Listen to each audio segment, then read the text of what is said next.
Jeepster, I'm just a Jeepster for your love. How do you not understand what I'm talking about? Hey, it's the Bennington Show. I'm Ron Bennington. There's Gail Bennington. Yo. I'm Ron Bennington. Now, we started the show off a little bit today with a T-Rex because this week it's GPS London, the glam rock years. And it premieres this Saturday at 3 p.m. East on Deep Tracks, Channel 27. Yes? Channel 27.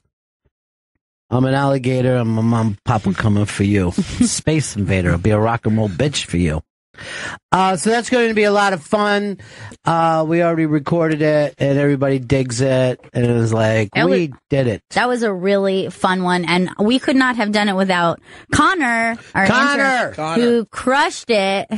Connor doing prep work. He's he seems to be a kid with a big, bright future, a real go-getter. He's a go-getter. Yeah. He's a Jeepster, really. Can I tell you something? He's a young superstar. I guess he's a Jeepster for the love of rock. And vampire as well. Yeah. Both. Somehow vampire came into this. Great job, Connor. Look, you're even getting an applause break over there from Vito.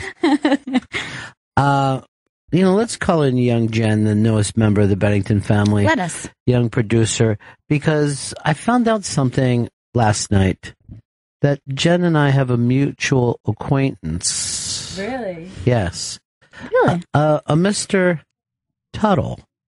Oh, Tuttle. You know Tuttle? Yeah. Tuttle. I love Tuttle. Tuttle was an intern with me. Actually, I named him Tuttle. That's not his name. You named him Tuttle? Yeah, I named him Tuttle after a guy at another radio station named Tuttle. A guy that was coaching a basketball team with me, kids basketball team. And I don't like to learn a lot of names. Yeah. You're Tuttle also. Because I like saying that name. Right. And those two Tuttles were so very different. Yeah, well, one was spelled with T's, and then our Tuttle, young Tuttle, two D's. But now he's in Tampa. Yeah. But he said that you and he went on quite a few dates. What? I know, I made that up. Whoa. I made that up, but it was kind of funny, just to think that somebody was dating Tuttle.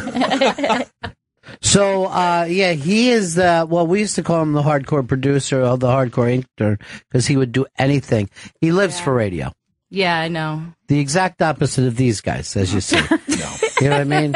Vito lives, as he says, for himself and that weird band that he loves from the 90s. Which band was that you love? Third Eye Blind. Third Eye Blind, thank you. The world's only hardcore Third Eye Blind fan. Did you know any of the glam music that we were playing? Yeah, I knew I knew David Bowie. I knew the song we opened with. I knew that song. I knew one of the songs we didn't use from another movie. Well, yeah, there's a lot of songs that we didn't use. That could have been just about anything. We only used like 13, 14 songs on a GPS. Yeah, I loved being there for it. It was great. He's getting to be a glam guy, though. Yeah, he is getting a good music education. No, it took Bowie's passing for him to go, wait a second. I heard you made him a Bowie playlist. I did, yeah. I went through and made him a Bowie playlist because he was like, this emotion you're feeling. What is this? What is David Bowie? Oh, this is what it would be like when we lost Bowie. It would be like that time that you knocked over a bowl of pasta and how bad you felt. It's so similar to that. I can only imagine then, because that was a deep day for me. Yeah, it was a rough day for all of us. I mean, that was a lot of pasta. It was family style. Boxes. But that's cool that he asked for a playlist. Isn't that cute? Yeah.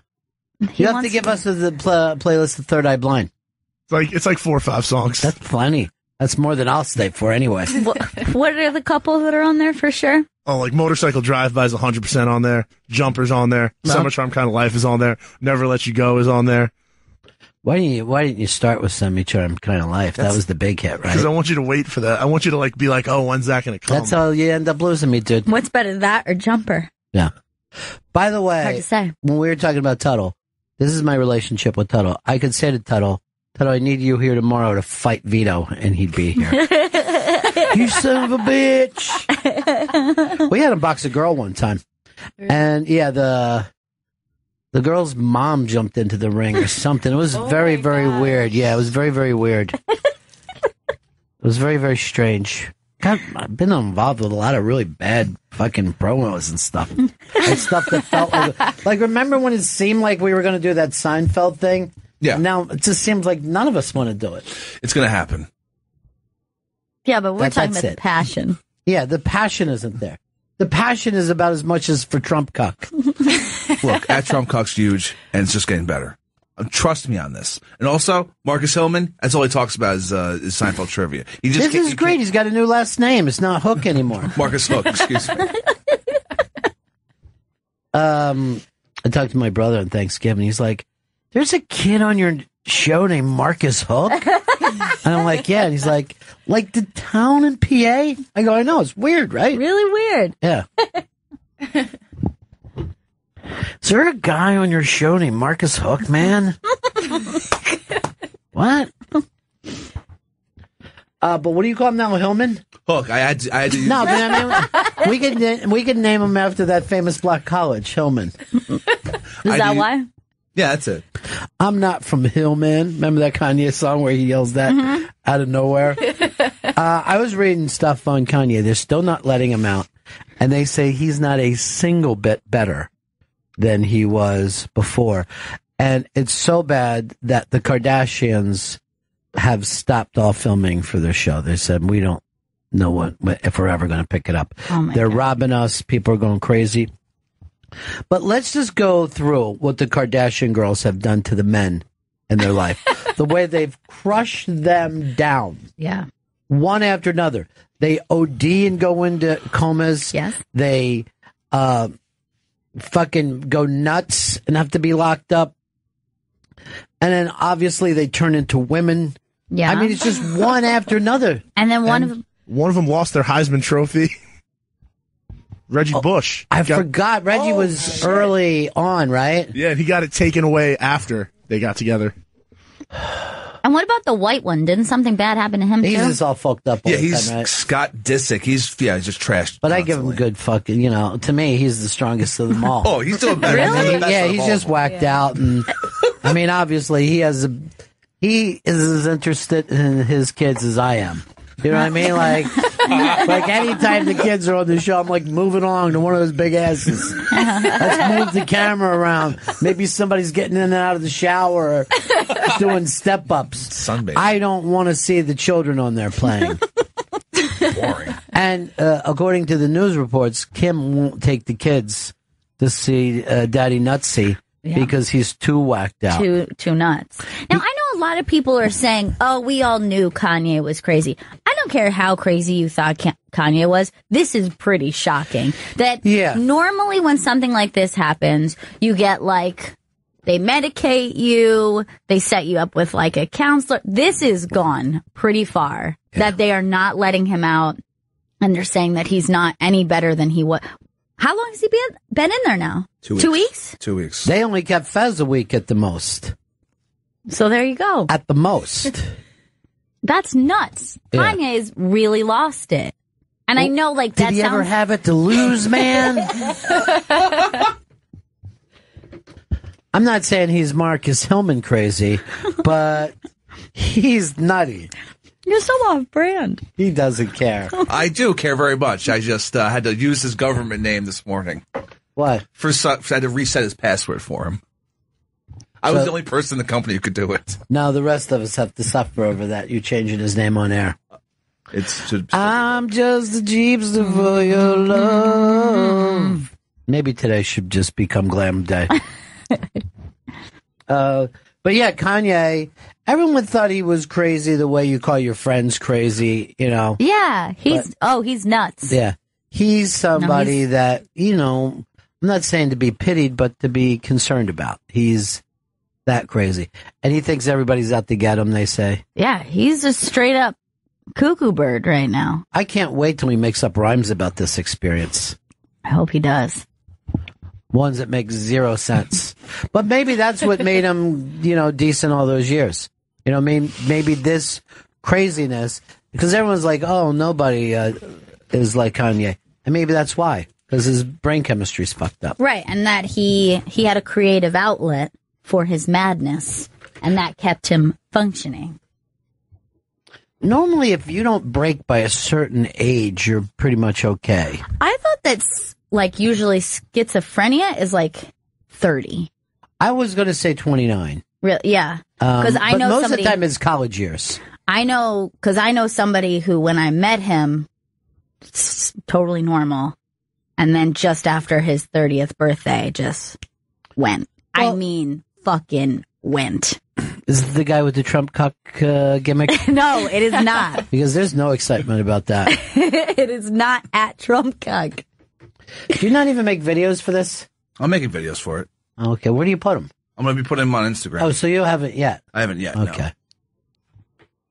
I mean, I don't understand why he doesn't go over to the tower and, you know what I mean? Like, these people are coming in every day. He could be having fun. He could get locked up. Now, locked up. They said, Kim said, if she takes the kid in there, Kanye will be checking him for a wire because he's that paranoid. He thinks everyone is out to get him. And I think the person he thinks wants to kill him is Jay-Z. Yeah, he hates Jay-Z. And we all do. Dude, that's okay. It wasn't specifically Jay-Z, but that's what happened with this person is that he started to get paranoid delusions about somebody who we were friends with. And he was thinking they were like out to get him and then created this entire like conspiracy. Why do you got to one up every story? This is Kanye's time. Oh my gosh, my ankle. See? It's so bad. It's every day with you. I mean, at a certain point, you just have to say, it's their time. Oh, I know someone crazier than Kanye. Whatever happened to your crazy friend? You married him. Now, here's, by the way, dude, can we get these things bigger? I mean, I'm tired of fucking every day trying to sit here. I gotta end up like Sherlock Holmes with like that little glass trying to figure out what everything says. Caitlin, I hope it's the Caitlin. Hey, it is. How you doing? What's up?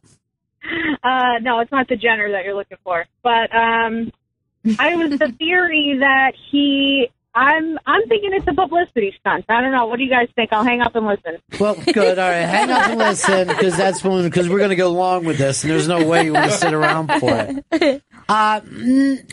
Everybody wants to believe that everything is a work because they've been worked before, and there's no reason to ever believe Hollywood or Washington, D.C. But things do happen, and this, as a publicity stunt, is not a good one because he had a sold-out tour that he's now canceled. Agreed. And if this was a publicity stunt, I feel like with his showmanship, it would be bigger and it would be like he'd be on social media right now. You know what I mean? Like on a TV show, like a televised event. His breakdown was where, in L.A.? Yeah, L.A. So here it is. This is his hometown where he lives. Giant show. He's got the flying fucking stage. It's got to cost a ridiculous fortune. And he does 3 songs and then rambles. That's not the time. You know, right. You're going to do this at a smaller venue, a less important thing. So you sell out LA. But the insurance company is going to pay the losses on this tour. And if there was any kind of fucking publicity stunt, they would take him from the nut hut to the fucking jail because those people like money more than anything else. They're like Mr. Wonderful from Shark Tank. I'm going to explain it for a way. They like money. Stop it, Mr. Wonderful. Favorite part of every Shark Tank. The beginning of the thing, Mr. Wonderful's on a boat that looks like any boat that anybody in Long Island owns. It's not a big boat. It's like 24 feet. What? Just watch the beginning of the show. You see him taking off on his lake boat. It's just a fucking boat. Like he's not on a yacht. He's just like... No, it's not some crazy boat. It's not like, it's like this. It's the kind of boat that a guy who worked a regular job goes, you know what? I'm going to get that boat. You know what I mean? Like nothing that you dream about. Right. It's a boat that people buy. That's the boat. Dude, just what is that? Everything has to be visual. Look, it's a regular boat. Just the fucking boat people have. But Chris, Like, what was that Italian response? I don't know. I don't know. I say, learn radio. Let the fucking flow happen. Let me stop everything. I just saw something on a computer. Remember you were talking about it? It's there on the computer. Today, we're riding up in an elevator. A guy gets in. Oh, God. And he's dressed like with the cheese cutter hat and the tweed suit and the little elbow pads, as if he was writing Irish poetry in the 1940s, Yes. right? I mean, he's fucking ridiculous. Quite a costume. And then Chris says, what the fuck is this, Newsies? And the other people who weren't this guy turned around to see who this antisocial asshole was. Our own Chris Stanley. I couldn't believe you said that on a full elevator. Those are Morgan Stanley people. How about this shit that he was yelling out at lunch yesterday? Oh, my God. I couldn't even turn around because you were effing and essing so loud that there was like a family behind me. And I just happened to be like, is he being a little too loud? And like 3 people from the table were staring at us. And I was like, oh, God.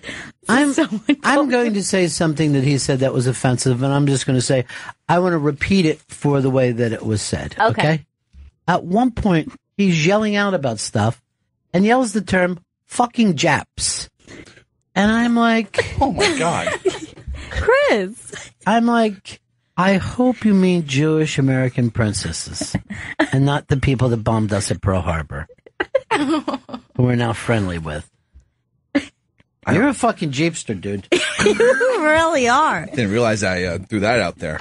Yeah, you're crazy. Oh, yeah, you're not. And like, if you're in the zone and you're angry about something, I can't get you back. Because I'm going, Chris, hey, maybe we could talk about this later. There's nothing I can say to get you from stop screaming at the top of your lungs. Yeah, I really went off there at lunch yesterday.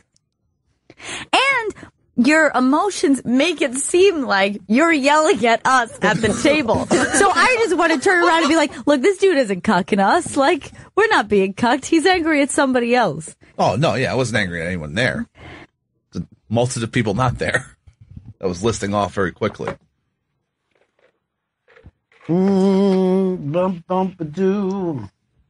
Somebody said, is there any way past episodes of GPS can be put on demand? Jeep Tracks or Raw Dog. Well, they can't go on Raw Dog. But I was talking to Chris. Let's just set up a fucking SoundCloud. It's just ridiculous to sit around and wait for people to make things happen. Hey, have you seen this Leah Remini and Tom Cruise thing? Keeps getting worse and worse. So she claims that there was some story that CBS was running years ago when she was on King of Queens, and Tom Cruise told her she had to snuff it out. She got a call from, I believe, like one of the heads of the church and Tom Cruise together saying, you need to contact Les Moonves and use your influence with him to stop this story. It was like a 60-minute story. Right. Use your influence as the second banana on King of Queens. You know you have an end. And she's just like, what do you think I can do? So she was pressured so much. But look, you said heads of the church. They say that Tom Cruise is number 2 in that church. Really? He's the second guy in terms of power. Who's number 1? McCavage or some shit like that. I don't know who they all are. That's that guy, Miscavige. What's his name? Miscavige. I don't think that church is as big as people let on. Nowhere near. It's fucking gotten hit hard I'd say last 10 years. But I don't know if it was ever big. You think it was just like a mystique? Like people were just like, oh, it's Scientology. Yeah, I think they run a lot of, because they had, 2 big stars. 2. I mean, most of the time nobody would care, no offense, what Leah Remini was up to. Right. But Tom Cruise and John Travolta. And John Travolta was first, and Tom Cruise went by him like a shot. Yeah. After those 2, you're just going like Jen Elfman. That's like the next tier. Yeah, right. You know Just what I mean? regular people. Just regular. Well, Elvis's family, but you didn't have Elvis. Right. And that's what you need. But do you ever notice this? Have you ever seen a picture with Tom Cruise and John Travolta in it? I never have. I don't think those two hang out. No, that doesn't seem like it at all. They keep them apart. They just don't like each other. Or they like each other a lot. All right. Come on. I'm just guessing. Yeah, but you know what? This, at a time when we're in Trump's America, we have to protect those kind of gay baiting things that you do. Yeah, no, this is, a lot of people have a theory that that's who they scoop up and then they blackmail them. First of all, there is no way that Tom Cruise is a Jeepster for John Travolta. Vito, if you had to have a gay affair, Tom Cruise or John Travolta? I feel like Travolta would be more stable than Tom Cruise. What? Chris? Give me Tom Cruise all day. All day? I just said you had to do one thing. Oh, boy. Not get worn out. I think Vito's onto something. I still think it's John Travolta. Because Saturday Night Fever alone is a lifetime thing. I mean, has Cruise ever done anything that approached Saturday Night Fever? What's Top his Gun. biggest? Top Gun. Seriously. I mean, if you would have said Few Good Men, I could have fucking given you, okay, that's a good movie. But Top Gun, even the people watching it, like, you ask any pilot, and they're like, it's nothing like that. What are you talking about? Where Travolta captured Brooklyn disco scene literally as it was happening. Yeah. Most of the time, you've got to wait like a generation before you went, this is what the 50s was like, Like, you didn't have a good fucking Greaser movie during the 50s. They're still making 40s movies. The day everybody in Brooklyn was like, I'm just like that, man. I'm just like him. If you look back at Dice, he literally became John Travolta. He loved that movie so much. He loved the movie. It changed his life. Did Dice ever become Top Gun? For no apparent reason? We're using those measures. He did not have a need for speed. I would agree. I would say that, if I were a man, Travolta would be the pick. Marriage counts alone. Like, look at John Travolta's long-lasting relationship. Look at Tom Cruise getting broken up with all the time. I think cares about that? I think it's more about. I mean, what's he going to do? Switch out beards? I want to get stick with me. No, stay with this. Saturday Night Fever, Pulp Fiction. It's fucking unbelievable. Cruise hasn't come close to that. What would be his worst role? All the rest of them. Every other role that he's ever done. Broken Arrow. The new Hairspray. The Scientology one. That was actually, in my opinion, much more watchable than a lot of his bad movies. When you go to, like, crazy Kanye bad, that's when I'm like, oh, this is watchable. You know what I mean? Battlefield Earth, yeah. Oh, yeah. I read the book. That's only half the fucking story. It's very strange. Why do you read Scientology books? I don't know. Are you a Scientologist? No, I'm definitely not clear. That's for sure. He's muddy. I'm pumped full of thetans. I want to say this. I don't even think what are those things called? Those, like, little metachlorians or whatever? Thetan is in sperm. Oh, shit. When you said you're pumped full of it. Here's the thing. Here's the thing about Chris. They wouldn't be able to break him. You can't fucking brainwash this nut. You think so? I know so. And I'm too broke to be in Scientology. Like, they want a lot of money, apparently. If anyone... Yeah, but you'd be walking around with the fucking fake monk thing on, trying to ask people for money. Take this card. I was down in Philly the other day. The same fucking monks are there. What? Yeah, they're everywhere. And you know what I do to them, right? Because I was out with your aunt in Central Park. When they come up, I'll go like this. Hey, I watched the news. I know this is a fucking gimmick. And they just take off every time. I go, why don't you grab one of these fucking bridge and tunnel people? They'll be all over it. But I know exactly where you're going with this. This is not a religion. And then sometimes I'll just go like this. Are you ashamed using God? They get a buck. And they fly. Do it for yourself. You have a ball. I definitely will. Well, you'll be, you're the guys that I saw in 60 Minutes. Oh, you're a fake. That's great. What are you doing in the park? All right, this is some CPT Kangaroo. Oh, no, it's Captain Kangaroo. This says, Tom and John, 30-year gay secret. That looks like a real magazine. Well, here's why I know that they would never be able to get to Chris Stanley. I can't brainwash him. You saw what he did on Highlander, the lies upon lies upon lies. Yeah. They would never be able to get this guy to follow anything. Well, you definitely would start off right because the first thing they do is try to get you to disown your family. And you're like, okay, done. That's mean at Christmas. Thank you, Ron. I meant us as your family. Well, I wouldn't disown you guys. I think you would. You did Sunday. Oh, Jesus, no. And now, as Flats put it, I owe him one. And that's dangerous. Give it to me. Let me owe Flats one. Dude, there's no way you could carry out something he needs done. It's with precision. You don't need a reckless guy to do these things? Look who it is. It's our buddy Hard Rock Johnny. Yeah. I submit to you for the worst role by John Travolta, worst movie, Wild Hogs. I've never seen Wild Hogs. Exactly my point. I saw it. I walked out on it. And it was during a flight from New York to Miami. Oh, wow. And I fell to my death. I think he does even worse than Wild Hogs. There's just some really...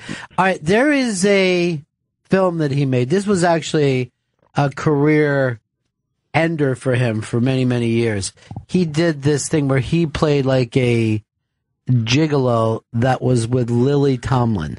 So you have a gay dude, a lesbian woman, and the chemistry between these two did not exist.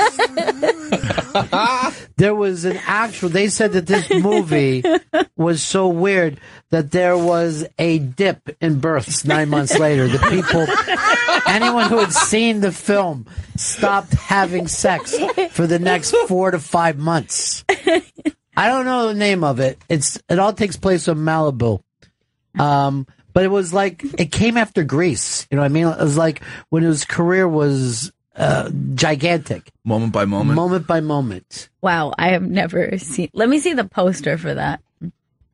I don't think I've ever even heard of this movie. It is... They have the same hair. They look like the same person making out. No, that's so uncomfortable. Yeah. They have the exact same hair. And his name was Strip. That's the... How you doing? I'm Strip. There was a point where... They kiss, and Lily Tomlin throws up in her mouth. She's trying to stop it. And you just see this little vomit coming down out of the corner. I could not think of two that would have less sexual chemistry. Yeah, it's bad.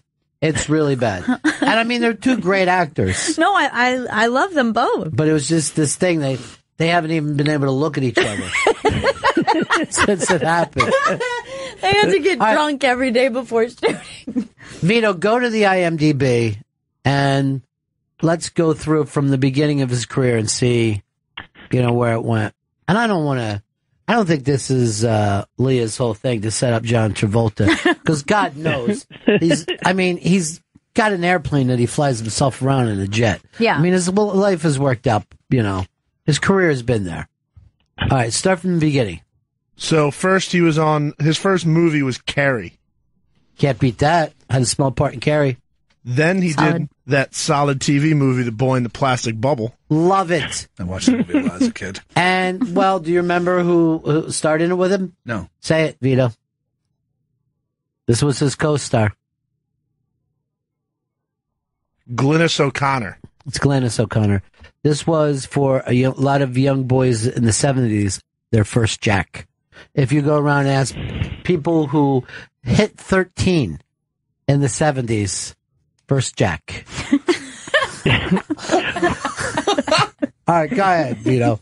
You've got a fucking important role here, and you're looking dumb. Then he went on to Saturday Night Fever. Well, yes, he did. Of course, he had a TV show in there called Welcome Back, Kotter that just pulled Americans' heartstrings. All right, go ahead. Then Grease. Massive star. Then Moment by Moment. Real trouble. But then he had Urban Cowboy. Terrible. First of all, no one believed he was from Texas. He was the worst thing in that movie. Everybody else was great. Then Blowout. Love it. Fantastic movie. Yeah. The sequel to Saturday Night Fever, Staying Alive. Nightmare. Not good. Nightmare. It's a crazy. Do not. So bad. This movie was so bad, Sylvester Stallone fucking directed it. two of a kind. What's that? That is... Two of a kind. It's him and Olivia Newton-John, so they got back together. They did another movie. Oh, yeah, this is really, really bad. I think they're dead in it, aren't they? It took a twist of fate to make them two of a kind. Oh, Jesus, that is good. That's good. God has had just about enough of the human attitude, so he will destroy the planet very soon. Jesus. Yeah, go into the next one. Literally. Go into the next one. Then we have Perfect. Oh, that's the one where this fucking thing is so bad you have to watch it over and over. He plays a Rolling Stone reporter who goes out to do this thing to find out why so many people are working out. And at one point, his co-star is crying and looking at him and goes, "What's so wrong for wanting to be perfect?" Oh my God. Yeah. Holy shit. Then he went on to do the TV movie Basements. I don't even know this one. He had an uncredited role in Michael Jackson's Just Liberian move on. Girl. Do movies, dude. The Experts. That's the one where he doesn't realize he's in a Russian town. He thinks he's in a small town, but he's in Russia. It's a fucking nightmare. He runs discos. Yeah, it's really bad. It's really bad. And then the first movie I ever saw him in, Look Who's Talking. Love. So good. Killed it. Immediately did Look Who's Talking. You know what that film too. was called with me? Look Who's Walking Out. So you loved it. Yeah, perfect shit is what I called it. 91 was a big year for John. He did 3 movies: Chains of Gold, Eyes of an Angel, and Shout. Never saw any one of the 3 of those. Fucking no straight idea. to video. So it wasn't that big of a year for him then. Then he did the TV movie Boris and Natasha, which is the Rocky and Bullwinkle Boris and Natasha, like a live action movie of just Look them. what kind of trouble he was before Nice. Tarantino rolled around. He played himself in that. Good. Then Look Who's Talking Now. Great film. The dog suddenly instead of the fucking baby. Was that the dog one? That Less had good. to be. Never mind. Yeah. Then Pulp Fiction. Didn't care for it. Then White Man's Burden. Terrible. Get Shorty. Get Shorty's good. It's I also like that known as movie. the Flathead story. Broken There Arrow. was a while where we called Flathead Chili Palmer. I'm not making that up. Phenomenon. Oh, yeah. Oh, you know what? It's bad but watchable. Because Personal, I like anything where a half retarded person becomes a genius because something happened and then they start spinning backwards again. a personal favorite of my mom's, Michael. I actually like that movie. Michael is watchable. It really is. And it's dumb as fucking dirt. It's dumb, but I enjoy watching it. Yeah, it's on TV a lot. She's So Lovely. I don't even remember this. Who's in this? John Travolta. Sean Penn. Robin Wright. Oh, yeah. Okay. I All know. right, James so, Gandolfini. Yep. I gotcha, yeah. Yep. Then cult classic Face Off. That's where they take the face off. Great. Worth watching for that reason alone. Hell yeah. Mad City. Bad shitty, I called it. That was my review. Mad City? More like bad shitty. Primary Colors. Yeah, these are terrible. Not good. The Thin Red Line. A Civil Action.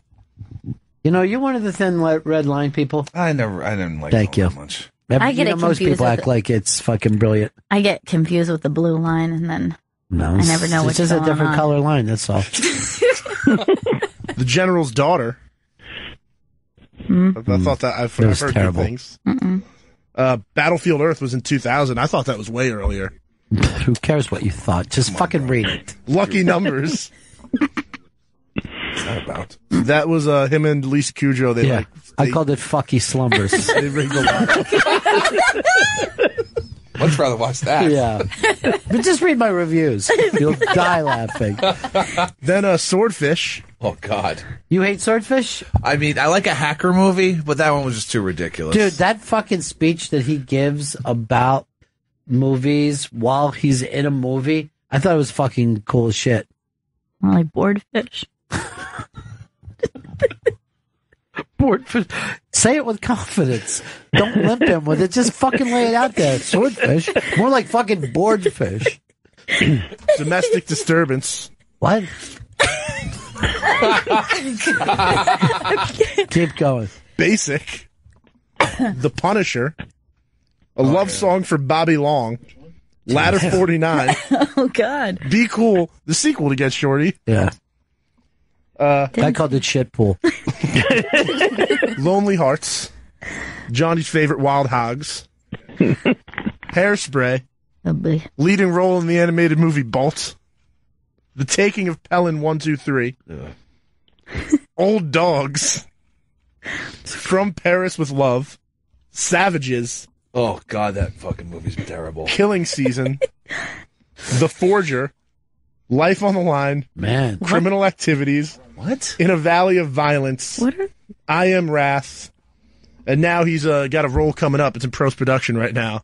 The Life and Death of John Gotti, where he's playing John Gotti Sr. Mm. Now you know the mafia's done. That they let something like that happen. Well, I put down for that. Gotti miss it. I mean, to be totally honest, he's only made about 4 movies better than any of the rest of us out of the 90 movies that he's made. So it just seems like if you really like put your mind to it, you could catch up. Yeah. Well, like if I get on a hot streak in the next 2 years, I'll be tied with him. But he's had higher points than Tom Cruise. He just hasn't been as consistent as Tom Cruise. Right. Tom Cruise has been a consistent movie star. Right. And he's made more movies that continue, like not necessarily good, but are always like blockbuster. Like the amount of blockbusters he's been in is pretty insane. Yeah, but he's also made a lot of watchable films. A lot of watchable films on TV. Yeah. Like you come across a Tom Cruise movie, it's rare that you're going, this sucks. Like I said, that fucking one that it's him and Nicholson. That fucking movie's terrific. Mm-hmm. For a lawyer movie, because nothing can be as dull as fucking Dishwater as a lawyer movie. Did you like The Firm? It's watchable. Yeah. It's watchable. It's a watchable movie. Yeah. He's a watchable TV actor. There's no doubt about it. I'm not saying you show up to the movies and sit there. See Edge of Tomorrow? It's like, I think that was his last movie. Watchable. Yeah, it's a watchable movie. Yeah. His last movie is always a fucking Mission Impossible. You know what I mean? No matter what it is. He's only about a year away from making any of them, and a year 2 making the next. I think he's made like 5 of them. Yeah. That's like having a TV series. Mission Impossible 6 is coming out in 2018. Thank you. But you're skipping over the fact that there's going to be a Top Gun 2. Yeah, is he going to be in it, though? Yeah. Yeah. What's he going to do? Maverick. A drone fucking pilot? But is he going to play the fucking chief now? Like, you know what I mean? Is he going to be training a young Maverick? I was just like you. And my friend died. And now no one uses these things anymore. Wouldn't that be great if he was living with Goose's wife? Oh, yeah. She's a fucking alcoholic. He fucked me 2 days after Goose was puberty. You did it on purpose. You killed Goose so you could get to this pussy. Well, all these guys, like, as their career starts to wind up, they'll all go back and do shit from, like, let's wonder what happened to that character 30 years later. You know? Harrison Ford's doing Blade Runner. Harrison Ford, fuck. You know? I guess he's done nothing but sequels, though, for this entire career. His name is sequel. He's done more sequels than original movies, I'd say. How's that bullshit? Calm down, sir. Only The Rock has done that, because he does other people's sequels. Well, Harrison Ford took over for Alec Baldwin. He took over what? The Hunt for Red October. Baldwin brothers. That's the best Baldwin brothers. Donald Trump.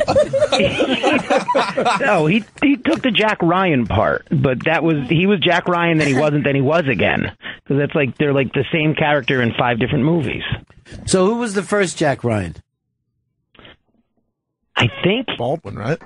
No, I think Baldwin somewhere was in the middle of it in those movies. I saw a porn called Jack Ryan Jack, and I don't believe me. I actually said, "Is anyone else going to be in this movie, or is it just Ryan?"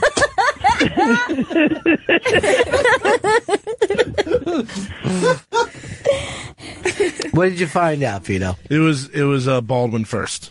So, what's your point? So Baldwin fucked up. Harrison Ford took over. He did. So Baldwin really fucked up. He had a franchise, and didn't want it. He ruined it. I heard he got screwed out of it. How? Ford screwed him? No, he wanted to do it, but they scheduled it in a time where he said he couldn't, and then they just went on without him. There's a Ford dealer in Harrison, New Jersey, and it's literally Harrison Ford. And anytime I'm over there, I pull in and I go, "Is he here?" And they're like, "Who?" I go, "Harrison." "Is he here today?" Because I'm only buying my car from him. I would fucking do that joke every day if I lived there. If I lived in Harrison. There wouldn't be a day go by. I would call them. "Yes, I'd like to speak to Harrison Ford, please." It's something about Star Wars. I'd feel better if I told him these things.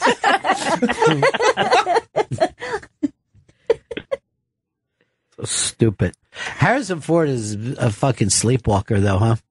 Oh, in any movie, you just watch him, you're like, does he even know this is a movie? No, in that last Star Wars, no. He gave that 0%. It looked like they just gave him the costume, and he was just like, "Yeah, right." I don't know, for all the young, edgy comics, nobody has gone on TV higher or more consistent than Harrison Ford. He just shows up.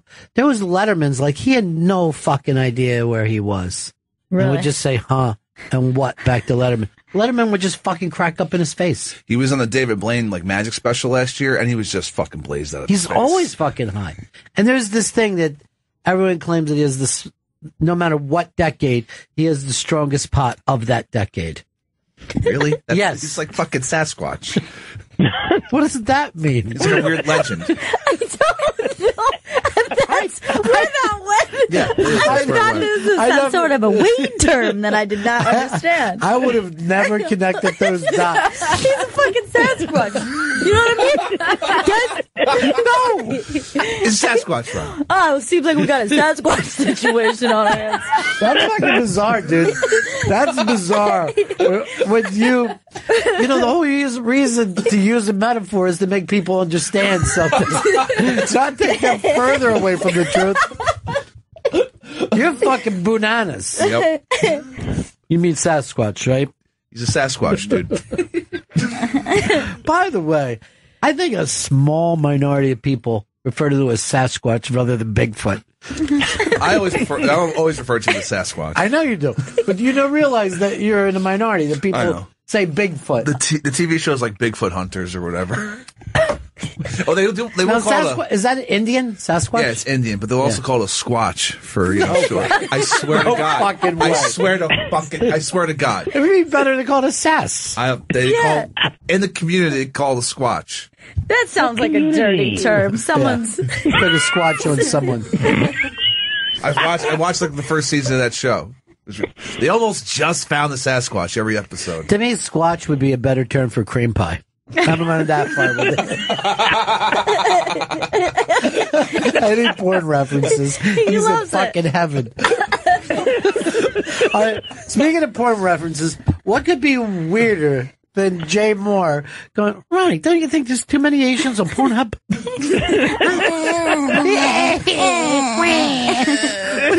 But he said it in a way like we were just talking about it. You know what I mean? Like moments what, before. dude? I can assure you, he and I have never discussed Pornhub even once. Hey, Ronnie, don't you think there's too many Asians?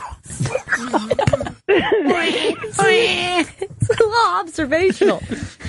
I didn't know we were observing that. No, yeah, I guess you're right. I mean, it's a worldwide site, though. Let's be honest about it. And most of the planet is Korean.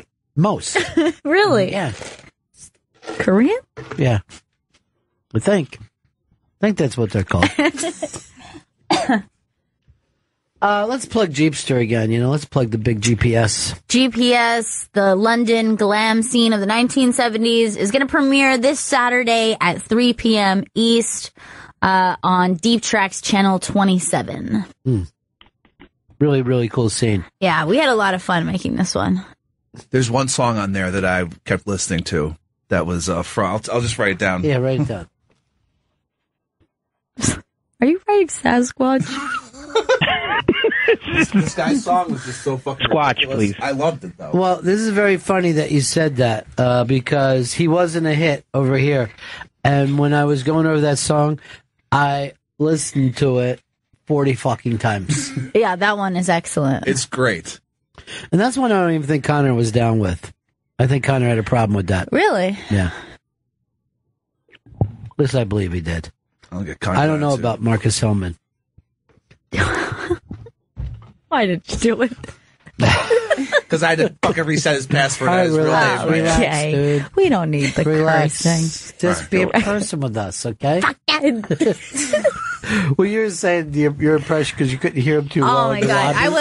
lobby. I was behind you guys while you were talking, so I'm far enough away that I can't tell exactly what you're saying. But echoing through that giant lobby, all I hear is fucking, there's a fucking bomb. And I'm like, what the hell is he talking about? Now, by the way, so when you said that, I started laughing, but I can assure you, we weren't having a negative conversation. Not at all. It was just It's just the a way he normal communicates. conversation. And it sounds like he's screaming fuck at me. Yeah. It sounds like he's angry with me. It was actually all positive. If Yes. I heard someone, if I heard people walking down the street and someone, I'm like, oh man, he's really laying that dude out.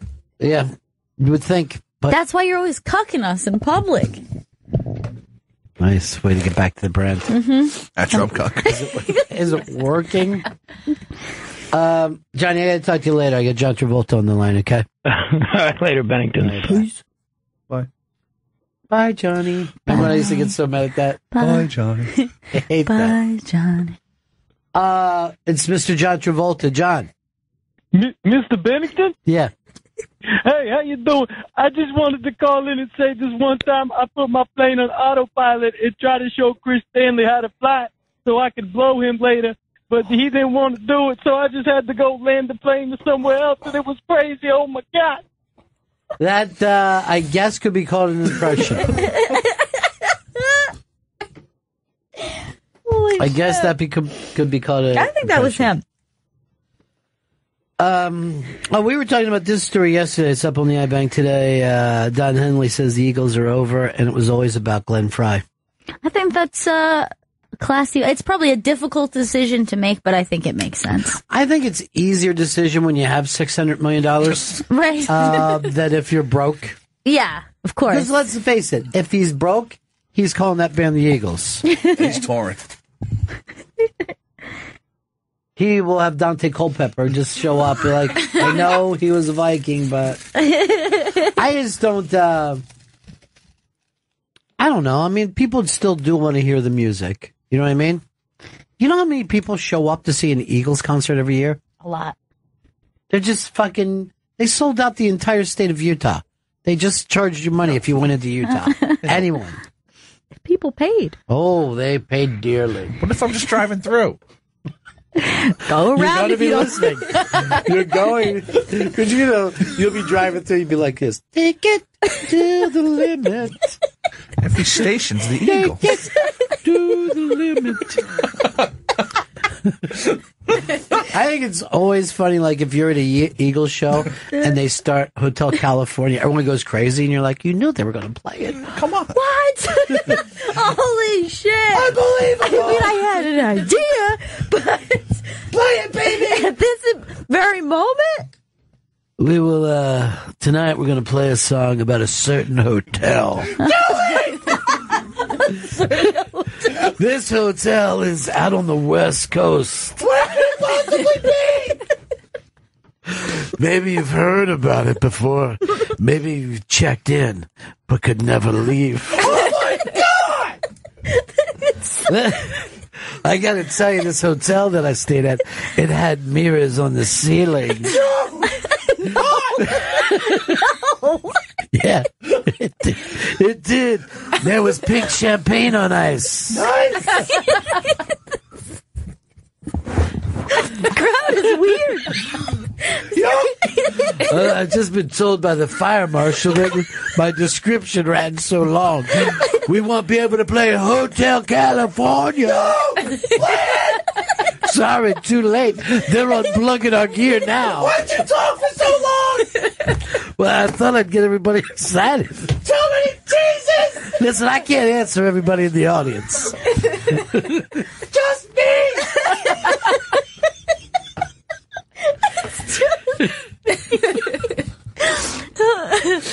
Oh, shit. Do you think they'll play it? Do you think they'll play Hotel California tonight? For the love of God! Just if he went over with every introduction and every song. You know, it's been very tense these days with the election. And like I always say, you gotta take it. What, folks? You gotta take it easy. You motherfucker. You gotta take it easy. And a dumb crowd for an Eagles show. Chill music, dude. All the teasing gets people fucking crazy and pitch. But you gotta take it to the limit. I don't understand you guys. You realize this is an Eagles show, right? Oh my God. Oh, that's so fucking funny. Anyone who tries to bug people into that fucking thing. There was the Kinks, you know, the opening of Lola is like, dun-dun-dun-dun-dun. Yeah. They would just do that throughout the show, and people would cheer, and he would go, no, not yet. It's so messed up. Yeah. Just to fuck with everybody. Fish should do that all the time. Oh, God. How could anyone tell For what one song? Fluffhead. What Is that the big one? Their hit is That called was what? the song they didn't play for like years and years, but then they would just tease it. But it's not a Fluffhead. But it's not a hit, or Among fans, it's like a song everyone loves. But how did you guys decide that? There's no one but fans. They don't have any casual listeners at all. Among the only people who listen to them. Yeah, the only people who listen to them are obsessed with them. Exactly. They don't have Right. anyone who's like, yeah, I like a couple of their songs. Nope. I don't like Fluffhead, though. Wow. How could you not love Fluffhead? They haven't played it in years. How's it go? Sing it for us. Fluffhead. Yeah? Okay. I can't remember the rest of the song. I can see how people love It's it. very effeminate, too. It sounds like you're fluffing the head of a fucking penis. Oh, I get it. That's what it means. Fluff head, then suck is the whole And then fucking... suck head. Don't put it on for us. I'd rather have you describe it. Sing it I don't want to again. hear the... Fluffhead. Can't remember any of the words. You know it's so Fish a while. falsetto, this band. Maybe the worst band ever, according to Chris. No, they're a great If band. we only had you, describe it to us. Boom, boom. So I don't know. I think that, my point was the Eagles should go back and tour. Period. You think that they should? Who would you put as the in his place? Me. I think people. We would draw just as much if I was You up think there. so? Yeah. No, Jackson Brown is out there. J.D. Souther. I think they should pull all the old friends together and they just play those. Maybe they just call themselves as something, you know, singing Eagles songs. People would still go. I mean, you saw Brian Wilson when he was old. He wasn't with the rest of the Beach Boys, and it was a fun night. Made it better. Anytime you don't have Mike Love, it's a better night for everybody. It's so Mike Love free. Yeah. Mike Love also looks like he may be starring in a movie called Poop Deck Pappy, based on the father of Popeye. He looks just like Poop Deck Pappy now. I think we got a break here. Yes. Right. Oh, who was that? Jesus Christ. Yes. I love breaks. Right back, Bennington. Tonight is the lighting of the Christmas tree in New York City. Aw, yay. Charlie Brown picked it out. He's a blockhead. Jen, are you going to the lighting tonight? Are you going to go see the tree get lit? I really want to. Yeah, you should swing by. Swing by. You about where you are now is about as close as you can get to it, though. Yeah, this will be my first time. So Is that right? Yeah, I've never seen it get lit. Well, you know how you've seen other things get lit, right? It's just the same thing. It's like that, but bigger. Yeah. It's more of it. And there's people singing. Who's singing tonight? Do we even know who's in the big special, Vito? Did you look it up on TV? On the tree lighting special? Yes, on the tree lighting special. I'm going to guess Michael Bublé will be there. What did he say? Bublé. Michael Bublé. And are you just guessing that he'll be there? Yeah, he's usually around Christmas time. Isn't he sick, though? Oh, no. Yeah, just something happened with him. Oh, he's not sick. I think his kid is sick. But then he probably shouldn't go. Who's it going to be, Chris? How long does it take you? Let's see. All right, who's performing will be Garth Brooks. Huge. Trisha Yearwood, Dolly Parton. Whoa. Tony Bennett, Josh Groban, and Jordan Smith. What year is this? Guess who was just hanging out with Dolly Parton yesterday? You? Miss Amy Miller, who is the biggest Dolly Parton. Bullshit. How did they become friends? She went, I think that she was doing a show down in Florida, and Amy went down for it. And I'm going to show you this adorable picture. And Amy said she cried her eyes out. Dolly or Amy? Amy did. No. She is like a massive Dolly Parton fan. Look at how cute this picture is. That picture is fantastic. Isn't that so cute? Look at Dolly. It looks amazing, She too. looks incredible. And she went down. How did she get to meet her? Dolly Parton was doing, I think, like a show Like a or meet and greet? some kind of event after a show. And Amy went down to see her because she's crazy about her. Just specifically for that. And now I can go see her. Well, you shook the hand that shook the hand of Dolly Parton. I know. Bum, bum, bum, bum, bum. Best Christmas special ever, the Charlie Brown Christmas special? It's very beloved. It's like, although I do think that the music from the Charlie Brown Christmas special is better than the special itself. Like, I think you can enjoy it as well as a soundtrack. I do have the soundtrack, and I do enjoy that soundtrack. And that's one of my go-to for tree decorating to listen to. Really? Yeah. It's a little sad, though. That one always makes, I don't know why, maybe because it's been around the longest. Yeah. But there's just a sadness to that music and that feeling.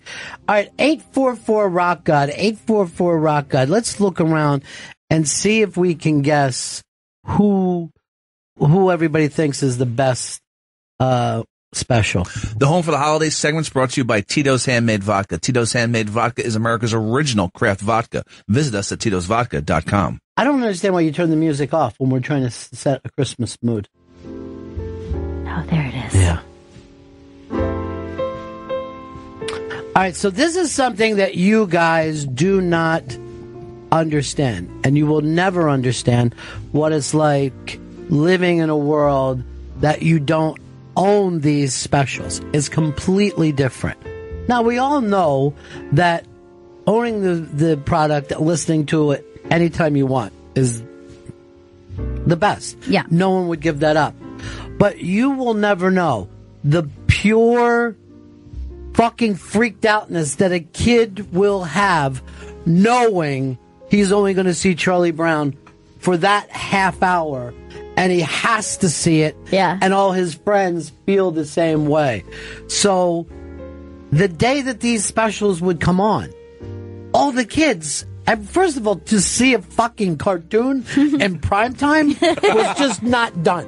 You know what I mean? Primetime was a time for shit that you didn't want to really watch, but your parents did, but you didn't want to go to bed, so you sat up with it. But to know, and then like sometimes they would back-to-back them, so you would go Charlie Brown into the Grinch. It was too much that I could fucking handle. It was like eating a fistful of acid. Like, there were times later in life, like say your wedding come up, there's excitement and anxiety.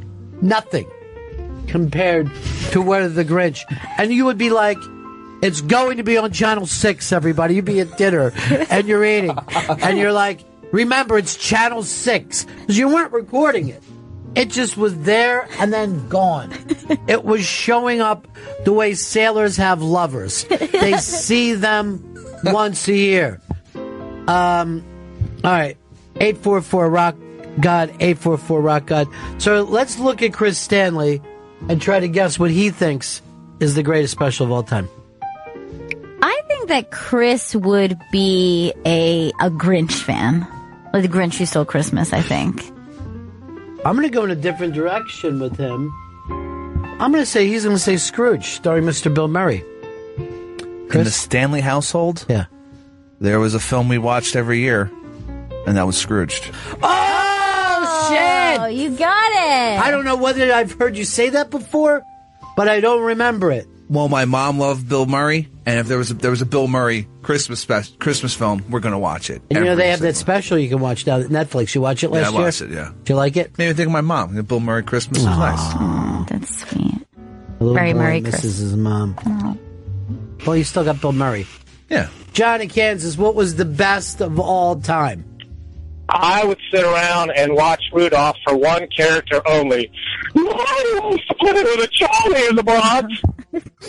Well, first of all, you're doing a great impression, but if you're going to do an impression off of anything, it's got to be that just weird sound that his nose made. What about Bobbles Bounce? Bobbles Bounce. She thinks I'm cute. Maybe the most quotable of all the Christmas specials. Herbie doesn't like to make toys. Herbie doesn't like toys. What's the fucking problem, Herbie? That fucking dude was just like the biggest dick. Like when you're young, you're like, that fucking guy blows. Look, everybody. All the adults in that fucking movie sucked and were terrible. Who was it? Donner was the coach? Yeah, he was kind of like a dick. Kind of like a dick. He could have been the fucking dick of dicks of all time. And his dick was showing. God, I despise that fucking Donner.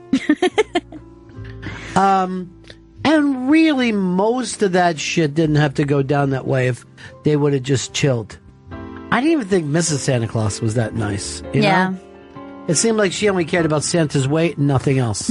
She's fattening him up. Yeah, that. I don't think I would watch it, but I don't think that one was my favorite. It was great, though. Oh, there's the great music critic. He's on CBS Sunday Morning. I missed him. Yeah, he just walked by. I sat behind him 15 years ago at a Paul Simon thing.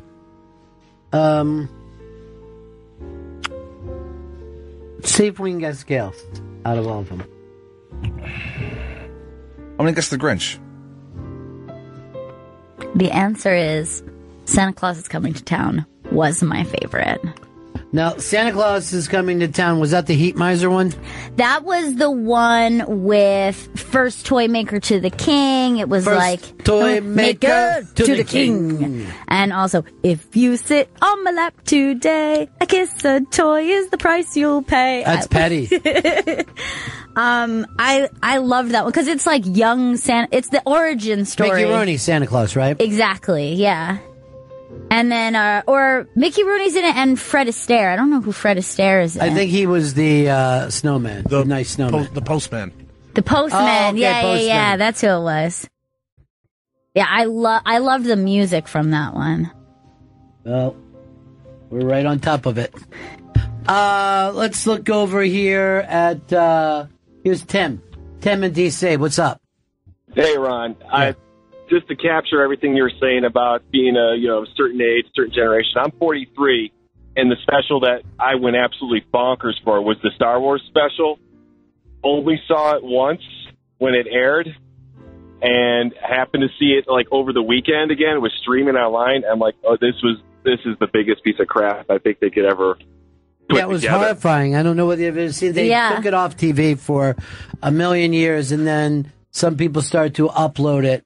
But it's terribly bad, and you just see a money grab. It's just a fucking money grab. Yeah, because it's supposed to be like the Wookiees are celebrating the festival of lights or something. Yeah, it's like really not Hanukkah, strange. but it's Light Day or something No, it's like definitely would be considered pagan.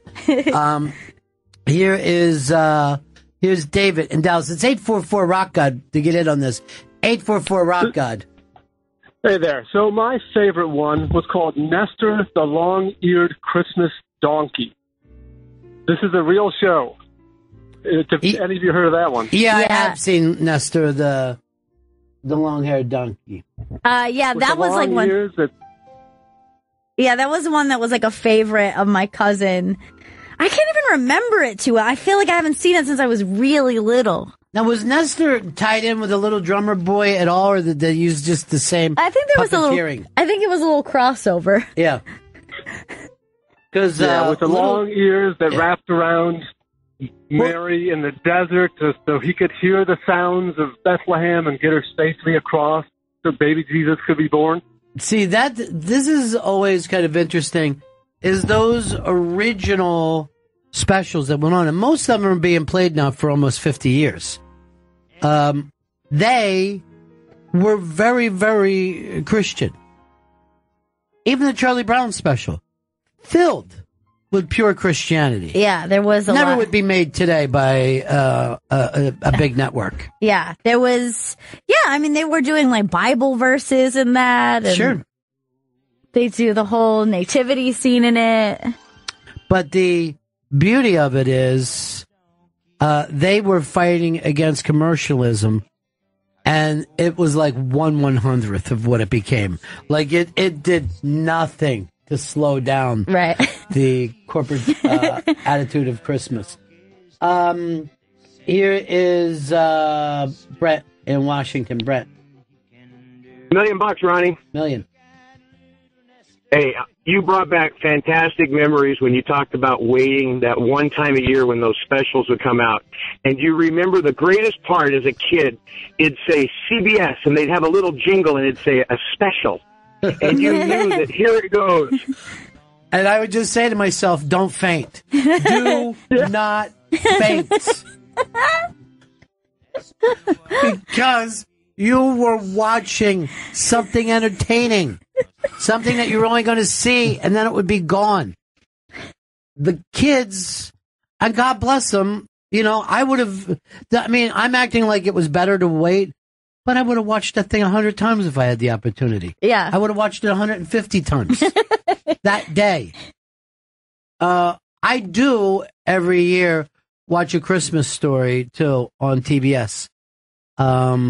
With the little kid. Yeah. In Chicago. It doesn't matter how many times you've seen it. It's very hard to turn that one off. Plus, to me, it looked like he lived in Linwood, Pennsylvania. So it was, perfect. But my favorite thing in that is the dad is reading the sports page. And for no apparent reason, just goes, "The monsters of the Midway." He just has this thing of bringing up the Chicago Bears nickname. And he's fucking hilarious.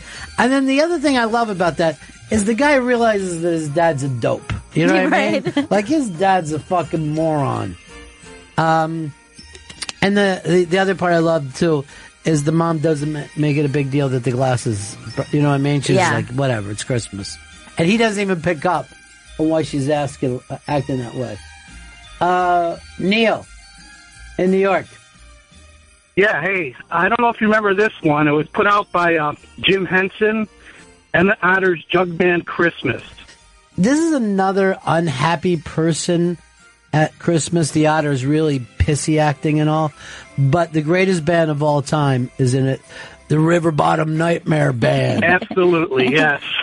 They fucking seriously rocked the goddamn house. And, the Otter, he's just playing in this shitty fucking jug band. And then here, we got him? No, that's not the River Bottom Nightmare Band. That's the dudes we want to see rocking, not the jug band. But they're fucking plugged in. Yeah. They're plugged in. Chris is looking up here. Play it up. We do anything that we wish. We got no respect for animal, birdie, or fish. The grass does not grow on the places where we stop and stand. River bottom nightmare band. Yeah, they were fucking incredible. They were kind of, look. I've seen them in concert. That one thing is just in its tank and freaking the fuck out. They were basically like Deep Purple. Here's Jack. Jack, what's up, buddy? Hey, Ronnie B. Hey. I've got to say, nationally, it would be Frosty for me. But locally in Alabama, they have a cable access with the Dean and Company family, DEAN. Yeah. It is the most cringe-worthy enjoyment that we have to tune into that. It's on YouTube. You can look it up. But why is the family bad. famous? I don't know. Yeah. I guess for this reason, for this Christmas special that they put on, it is the ultimate in cringe watching. There used to be, bad. yeah, there used to be a family called the King family, and they would come on and do a national show every year, and would always have that fucking flakes, the fake Christmas flakes, and they would be coming in, and they do these things in June, Yeah. but they're all in, and they just talk about how it's great to be home for Christmas. And then one of them will just break into, "I'll be home." Then you're forced, And seriously, as cringy as this was, I'd watch it in a heartbeat. But look, the whole family's there.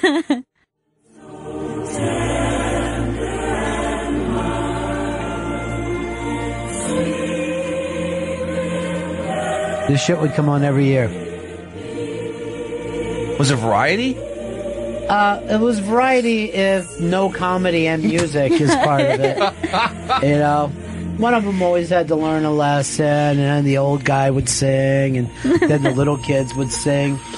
It was just like supposed to be a family better than yours. Shitty. Spend the Christmas with a family much better than yours. They're so well off. I mean, it's a giant home they're in. Yeah, they do well for themselves. They live on a soundstage. John in Minnesota. Yeah. We got you, John. What's that? You're on the air, buddy. Oh, I'm on the air? You were. Here's our buddy Lois. What's up? Hey, what's up, guys? My favorite, the one cartoon that let me know that it was Christmas every year was that Yogi's First Christmas. I freaking loved that as a kid. Now, Yogi's First Christmas. We got a year that this actually even popped in. It might have been 84. 84. Might have been, I'm not because that was the point where you could get the tape as well. So I don't think that those shows ever got the same footing as the ones that were around before tape. Well, someone had brought up Frosty the Snowman. That was one that I watched on TV, then got the tape and was just like obsessed. Like I was obsessed with Frosty the Snowman. The fact that the whole family makes fun of you for it today. To this day, as though it's still my number one interest. Like if we ever, even with her grandparents or her cousins or anything, if everybody's singing something, somebody will go like this. How about Frosty the Snowman? Because that's what she would say at the end of every song. Any song, any time of year. Yeah. How about Frosty the Snowman? And everybody would bust up. Like, she just fucking loves Frosty the Snowman. And my great-grandmother had like a plastic Frosty the Snowman lit up in her yard, and there's pictures of me just like hugging the shit out of that thing, just like obsessed, like he's real. And then everybody, like, even when she would get older, they're like, "You still hugging Frosty the Snowman?" Yep, I am. Never cut her a break. But you don't know why you like that one better than the rest I have no idea, but I don't know, maybe Maybe it was something to do with having been a Florida girl and just being so obsessive. Any chance I got to see snow was the most exciting thing to me. Yeah, that's something that people up north don't understand, the way little kids think about snow. I would just think about it. Yeah. Just like as a phenomenon. Right. And just be like, I can't believe that people get to experience that. Well, so anytime I would come up north to visit family, if it was snowing, I was just like beyond, like more than I could contain. I was so excited. Well, this is the funny thing about all the early Christmas specials, and this goes back to like before the kind of specials that we're talking about, the songs that would come out once a year and the movies and stuff. First of all, those songs were almost 100% written by Jews, which is interesting. Yeah, that is interesting. And it's always about a New York City Christmas. So most of the country doesn't have city sidewalks and Macy's and all that. And you grow up when you don't live in New York thinking about this New York Christmas Miracle on 34th Street type thing. And it doesn't exist most places. Yeah. And for some reason, people down south will be cutting out snowflakes and shit because this got forced on them very early on. Yeah, that you just, because it always felt a little bit like, am I missing something? I'm missing like the most important part of Christmas. Shopping on Fifth Avenue. John, South Carolina. Good afternoon, Bennington. Yes. The Santa Saves Christmas from The Martians, 1964 classic. I remember taking my little brother there and torturing through the movie, telling him, I don't think he's going to make it, Ricky. I really don't think he's going to make it. And it ruined Christmas for him that year and took a beating, but it's still worth it to talk about it at the dinner table. John, all right, guys. Take care. Wait, hold on, John. I want to tell you something. Yep. Number one, on a lot of lists that shows up as the worst movie of all time, and it's also the first movie I ever saw in my life. My big sister took me to it. So that weird movie, and it was packed. Really? Oh, it was horrible. It was like Ed Wood's made it. You know, it was that bad. Yeah.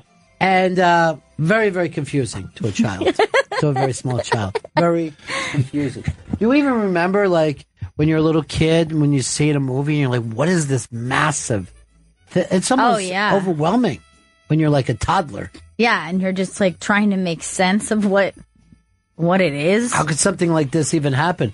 But we just brought up that at Thanksgiving. Yeah. That was your first movie that you ever went to in the theater, right? Yeah. Went on the bus with my big sister. Crazy. My favorite part is that you said you were kind of freaked out by the lights going out. You're like, nobody warned. I actually said, put the lights on. I would like to watch this movie with the lights on. I didn't get the premise of us sitting in the dark, surrounded by around people where anything could happen. And my sister, I remember her saying, "They're not putting the fucking lights on, dude. This is how you watch a movie." I'm like, I don't watch TV that way. We sit with the lights on and watch TV. I got obsessed with, are they putting the lights back on? Probably put the lights on a couple minutes then, right? Because I didn't know who the fuck was crawling around. I want to sit and enjoy a movie, not sit there with my head on a swivel, wondering if everything's okay. Here's Dave in Columbus. Hi, guys. Hey. Back in the early 90s, mid-90s, WWF used to do those special Seasons beatings. I remember those Seasons beatings. Was it a cartoon or was it live? No, it would be a live thing, and you'd be celebrating. The guys would come down, they would have hats on and stuff. And then I think they would take it, like, in front of the military at a certain point. Tribute to the troops. Yeah. Which is really funny, because there's guys actually fighting for their lives, and they're watching guys pretend fight in their underwear. They used to do it at, like, actual military, like, in... like the desert. Yeah. Now they do it in like military base arenas, but it used to be really cool. You just see a bunch of like dudes fighting in the desert and like people in full camo and like tanks all around the ring. Is Jen around? I'm going to see her first. One. Let's see if we can guess. Was it Christmas in the islands? Was there some kind of... What do you think Jen's would I be? don't know. I'm trying to think of what a young millennial, like what would have been a big Christmas special. What? The California Raisins Christmas special. Oh, guess what? Oh. She's too young for that. Yeah, that's shit. Yeah, that was definitely way before her time. No, I'm going to say she's with the standard. Am I right when I say that? It's yeah. I think my big one was A Christmas Carol. A Christmas Carol. It's Charles Dickens. Now, did that you was watch? That's the one I remember. Did you watch the cartoon one? No. With Mr. Magoo, because that was a unbelievably huge good. tradition in our house. Was That's because watching. I watched it when I was little. Yeah, we always played that. It's great to be back on Broadway. That's a really good one because it's a play with inside of a cartoon. It's so good. Yeah. And Mr. McGill. So you got that going This for fucking guy didn't know where he was driving. Yeah. He was so blind. Back then, you could make fun of blindness and ageism. He's so old. It's funny. Winter was warm. I always think of those songs too around Christmas. Sure. Like the one with razzleberry dressing would be nice. Can we have a Christmas tree? And on each branch a present. That's so goddamn funny. Those songs are amazing, though. Yeah. I don't know who did them. They must have been throwaways for everybody involved. It was like just a short cartoon back when, big stars didn't do that kind of shit. And I actually watched this movie, I think it was last year around Christmas. And I remember thinking when I was a kid, it was just like this long, epic movie. And it's so short. It's like a half hour or it something. It is really, really short. But in my mind, I was like, hunker down for this long movie. Remember how fucked up it was when you found out that the crutch was there and Tiny Tim was dead? Oh, my God. Turn it up. We've been so awful good. From me down to the baby. And we're not made of wood or razzleberry gravy. We'll have the Lord's best Christmas, just though we were together. How formal that kind of singing would be. Here is Michael. Michael, what's up? How you doing, man? Hey.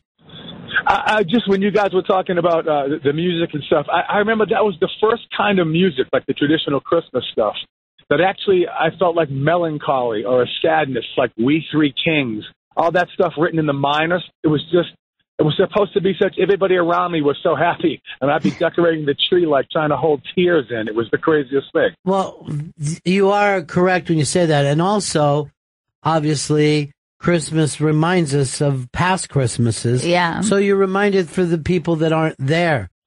And I was feeling this as a kid, like 7 years old.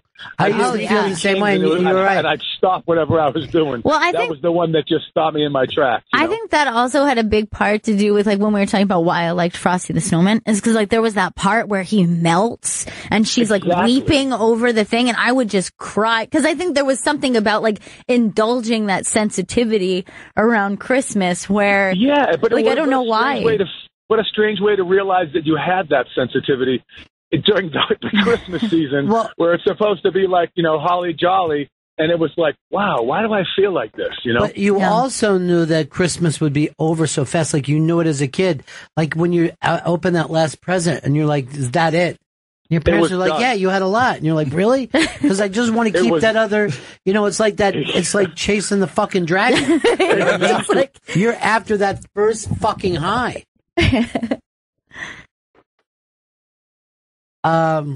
You know what I'm looking to you to check on because you did a strange thing. Is it happening? Not happening? Yes, it is happening. Is somebody waiting? Yes, someone. No, someone went to go greet our guest. Okay.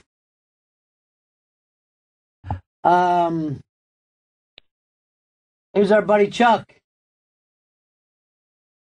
Hey, Ronnie, how you doing? Good, pal. Listen, I know this is probably outdates everybody but me and you, but we always knew it was Christmas time at our house when my daddy made us watch Lawrence Welk Christmas special, and we'd always get all the candy, and we got Coke and ice cream and all that shit. And then also that was the time of year that my dad's eggnog tasted like shit. Because he was putting liquor in that shit all the time. Oh, yeah. I remember my family used to have this, like, little frozen eggnog with, I think, rum in it, and they would put them in these little cups. I used to eat the fuck out of it and get a buzz. I don't know how you could drink that thick-ass eggnog with liquor in it. I don't believe I could do it. It's really, really thick, and then you add, normally like a brandy. I think that they would put it. I have a friend who makes a homemade recipe with like the egg, and it's like pretty heavy. Yeah. You're like, ooh. By the time my dad got through drinking that shit, my mom was always sitting on his lap. This Lawrence Welk is so funny too, because it's amazing this guy had a fucking career. Because polka was the center of this. You know what I remember? He had that little fucking stick, and he'd call out the song, and then he'd go, a one and a two and a... And you're like, why is a guy with a tiny baton? Why is he leading anything? He doesn't play an instrument. He was on for a long time, too, yeah. He was on for decades. And all right, man. Y'all have a good holiday. He was like an immigrant, too. Like, he was like... really? Welcome over. He had this crazy fucking accent. And you're like, I don't get it.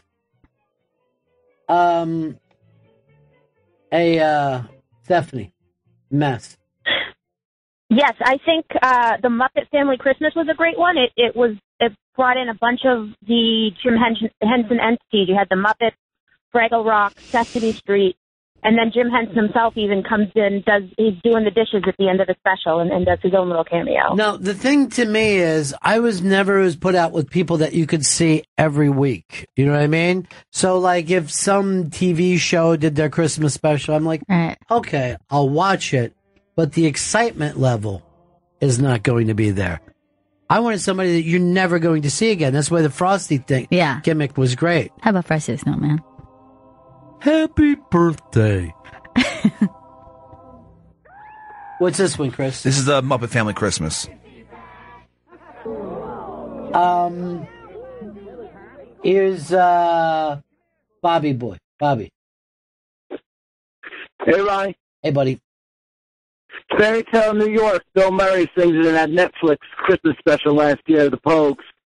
No, the great thing about that special too is where it's recorded. He's just in this really nice fucking hotel suite. Yeah, I actually really enjoyed it. It was just so weird. I had a ball with it too, and like the kind of shit that he was on. People are like, I don't get it, but I was like, I get it completely. Dean Martin used to do this kind of stuff. Yeah, it's like an homage to those kind of weird little specials where it's like a very like vague storyline that kind of like. Oh, that reminds me. You sent a thing last night of that father and son doing Frank Sinatra and Sammy Davis Jr. Did you see this, Chris? Niagara Falls. It's up on the iBeg. You were Niagara Falls? Oh, yeah. All I kept thinking is this kid's going to get beat up at school. But yeah, the two of them, this father-son duo is like, it's the cutest thing ever. Well, it's car karaoke, and they're actually singing along with it. But it was really adorable, especially when you just see how this kid is a man out of time. Yeah. He's singing the back thing.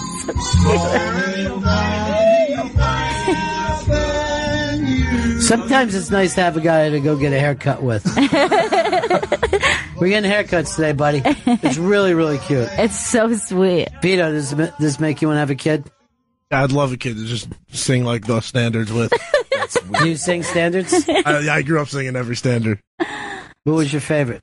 Ain't That a Kick in the Head is a big one. I love Beyond the Sea. Ain't That a Kick in the Head kills me because I was singing that song one time and then got this fucking bad nose after. So I've never been able to. Oh, really? Yeah. Isn't that weird how that happens? Like you're going to associate things like it's very strange. Literally thinking of the way, just unbearable. And what was the other one? Beyond the Sea? Yeah, I love Beyond the Sea. That song. Me too. Summer Wind.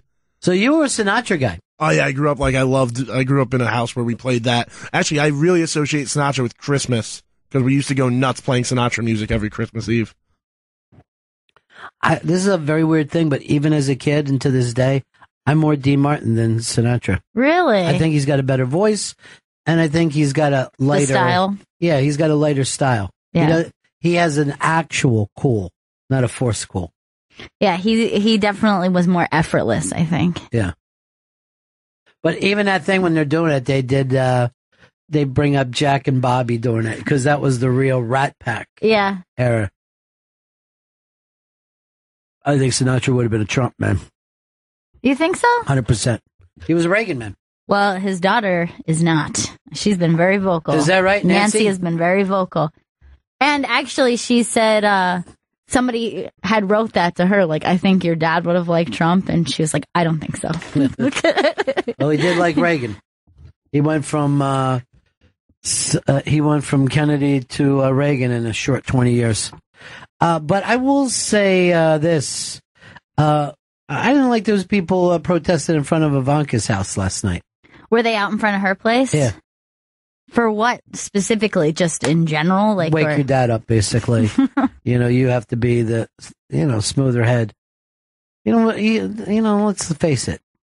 She's married to that guy. That's her dad. That's the fucking team she's on. Yeah. I don't care what she says about women's rights. That's her family. It's like the Indians saying to pioneer women, hey, come on, what's going on over here? You're like, I'm with these dudes. I can't help it. I would love to help. All right, we're going to break. We're 20 minutes late with our guests, so we'll be right back. The home for the holiday segment's brought to you by Tito's Handmade Vodka. Tito's Handmade Vodka is America's original craft vodka. Visit us at titosvodka.com. Bennington. Welcome back to Bennington. Brendan Sagalow's in studio. You can see Brendan this Monday, December 7th at 8 p.m. at the New York Comedy Club. Go to newyorkcomedyclub.com for tickets and more information. Go to BrendanSagalowComedy.com for additional dates. And on Twitter, it's at Brendan Sagalow. Brendan, good to see you, buddy. Hey, man, what's up? Now, I was just telling Brendan that people are, the heat is coming up on him. And I'm hearing his name. It's insane because I had no idea. And then he goes like, you didn't think that I was Tim Dillon. That's seriously. I was like, oh, man. Because you were like, everybody's talking about you. I'm like, no, they're not. Tim is so funny. And I did that Big J's show, right? And Tim's apartment caught on fire. And the night that they're going to do the C show sub. And Tim just didn't even care. He did the show anyway? Yeah, he's like, and they're like, immediately, I'm not going to say who they were, but producers of the show going, hey, can we move Joe List up? And I go, shouldn't we check on Tim first? Because I go from hearing Tim's having a fire to, should we get a hold of Joe List? But Tim just came in and was like, what am I going to do? Lose $40 worth of things? And there's this, the other funny thing is like they say, you had to sign this paper, can't wear a logo. He's got a logo on. And then they have to go out of their way of, can we pin his hoodie down over the string of his hood, over his logo? And he goes, that's what they normally do for me. They'll just, put something over the logo. I thought it was so hilarious. But it was also saying, you're doing the New Year's Eve show where? Yeah, New York Comedy Club. Now, comedy, on New Year's Eve, a lot of times it's the highest paying gig of the year, but the toughest gig to pull off. I don't mind, dude. I love the drunk crowds because, they're like my people. I just kind of like, I don't mind because it's so hard to write material. So if I can just go up, and most of the time on New Year's Eve, they just you're not even going up and doing material. Yeah. You're not going to go, I was at the mall yesterday and, no, you just got to go up like, who's drunk? This person wants to get laid. She's got AIDS. I'm going to fuck her. Just keep pointing to people and everybody loves it. Yeah. And she's got AIDS isn't a showstopper. They're not saying, oh, no, this has suddenly gotten a little more And if real. they do, you just yell at them. You just go, oh, you don't like the AIDS stuff? Yeah, I do that spot. I do because New York Comedy Club also has a roast battle show. Yeah. And they do the checks at the end. So I'm like, and they're like, does anybody want to do that spot? And I'm like, yeah, I'll fucking do it. Whatever, let's go. Because it's the hardest spot ever. And I think it's just making me a better comedian, but sometimes it's like brutal. Well, the funny thing is when you do the road, the headliner gets the check spot. You know what I mean? Yeah. Like the headliner, I don't care who it is. If you're in a club 5-10 minutes before the end of they're going into their biggest bit, they get it. But here in the city, people fight over check spot all the time. But I would agree with you. I go, if you're young and you're going for it, why not work under the worst possible? And you feel so good about yourself if you can take that shitty like New Year's Eve or the check spot crowds and you're just making them explode. Yeah. But it works similarly the opposite. Because if I've gone up and they just fucking hated me. And they're like, we saw the show. Why is this fat kid up here talking to me? It could make me want to open some wrists in a tub. Do you talk to them about their checks? Because the thing is, not really. in New York, it's not just a check spot, it's a check shock.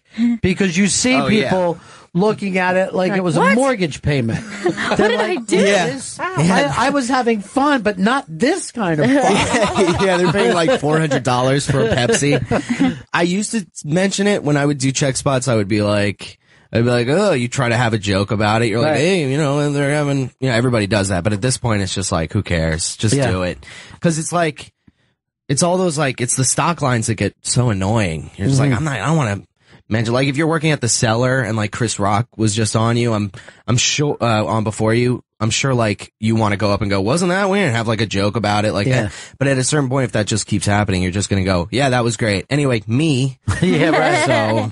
So it's the same way with the checks. I always think it's funny when someone's bummed that they got bumped by Chris Rock. And I'm like, do you know how hard it is to get to the point of the guy who gets bumped by Chris Rock? Oh, yeah. Do you know what a long shot it is to be the guy who doesn't get to go on because Chris Rock just came in? Right. That means you were at the same show. Yes. Yeah. Yeah, 100%. There's probably people in Ohio that are like, I would love to get bumped by Chris Rock. Sure. Or if you told someone at the beginning of the year of their career, look, someday you'll get bumped by Chris Rock. But it's really fucking funny with comics when you see successful comics and they're still not satisfied. You're like, okay. I think that's everybody, dude. It's a mental fucking thing. Yeah, I think if you're a real comic, you're never satisfied. You're never like, that was it. That was great. What a good career I just had. You're just like, oh, where's the next thing? What's the next thing? But you know who was that way was Joan Rivers. And you couldn't have been more successful than her. But she used to come in here working so hard to promote different things that when she died and I found out she had 150 million, I was shocked. Wow. I was like, she acted like I got to make grocery money. Yeah. Every fucking day. Yeah. And like when she did my show, it was normally a 12-hour day of media. You know what I mean? Yeah. And she would, like, during a commercial, tell me who sucked, blah, blah, blah.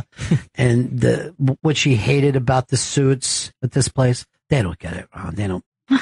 They just don't get it. You work and you work and you work. And then I wish I would just said, but you have 150 million Joan. Why are you working then? I think she was all about relevance. She was like, I need to keep people knowing me until. Dude, you know what she hated worse than anything? If somebody would say, who are the young comedians that you like? None of them.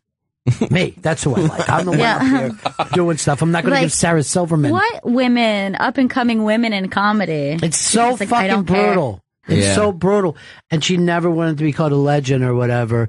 And literally, at the end of her life, she wrote a book that maybe you could say Norton might write that book, but 99% of the people wouldn't go out to that edge, you know? Yeah, everything it was created brutal. Brutal what she was doing to people. Yeah. And fucking hilarious. Yeah. But that's that thing. But, you know, she'd also, like, have that money. She had an unbelievable palace on the Upper East Side. And she's at some fucking Indian casino in Minnesota in fucking February. You know? Riding in a fucking Piper Cub. When you watch that, that documentary, you're like, why is she risking her life in a snowstorm? It's insane. She had to work. She had to was get a the next legend, laugh. though. Yeah. Even if she didn't like being called it. Oh, absolute. Which is insane. Who else for you is like that? Who else would you go out there? and say? Yeah, of that kind of caliber who's been around that long that you said, all right, this person's still righteous? I mean, she's just like on a whole new, but like I would say like Chappelle, is like that. All those dudes that are like Louis is getting up there, Rock, all those guys that like just everything they made was amazing. Here's the thing of Louis. Someone just brought this up to me. That Pete show that he had, Horace and Pete. That was this year. That happened this year, in the last 12 months. Yeah. And he did better things. And he did that other... Was Baskets in its first year? Yeah. First season. So those 3 shows... That's insane. He invented this year, and they're easily the 3 best shows I've seen this year. Yeah, they're excellent. He wasn't in... Well, he was in one that, he released himself. But that year... And I think that those 3 shows are each fucking genius. Yeah. And you might not even know that they were made by the same person. He's just on a whole new level of like creating shit. Like I second guess myself when I'm writing a fucking dick joke in my book. I'm like, oh, that's not that great. What am I trying to say here? You know what I mean? But he's just like, create. And it's not even like he's like, oh, I just create things. And then if it's good, it's good. If it's bad, it's bad. He's like creating good stuff constantly. Yeah. And being a perfectionist about it. It's insane. Yeah, and just imagine when you're writing that, you're not under the fucking glass that he's under, wherever, like the New York Times is going to take a look at it. Right. Be like, I'm not sure if that last night's episode. Oh, yeah, it blows my mind when people like criticize art to that extent, where it's like, why don't you make a movie then? Right. You go out and do something like that. It's crazy. I saw that the other day. Somebody had written this thing saying how Paul Simon had fallen off. And I'm like, he's 75. And he's been a fucking star for 50 years. I know. You know what I mean? You say that to your grandmother? You've really fallen off. Yeah. I mean, you were solid back in the day. But just, you're not where you alone. I mean, Their output is shit. It's always it's always, and like, well, both of you guys know this. Writing is the craziest, weirdest, trying to give yourself a panic attack thing, no matter who you are. Yeah.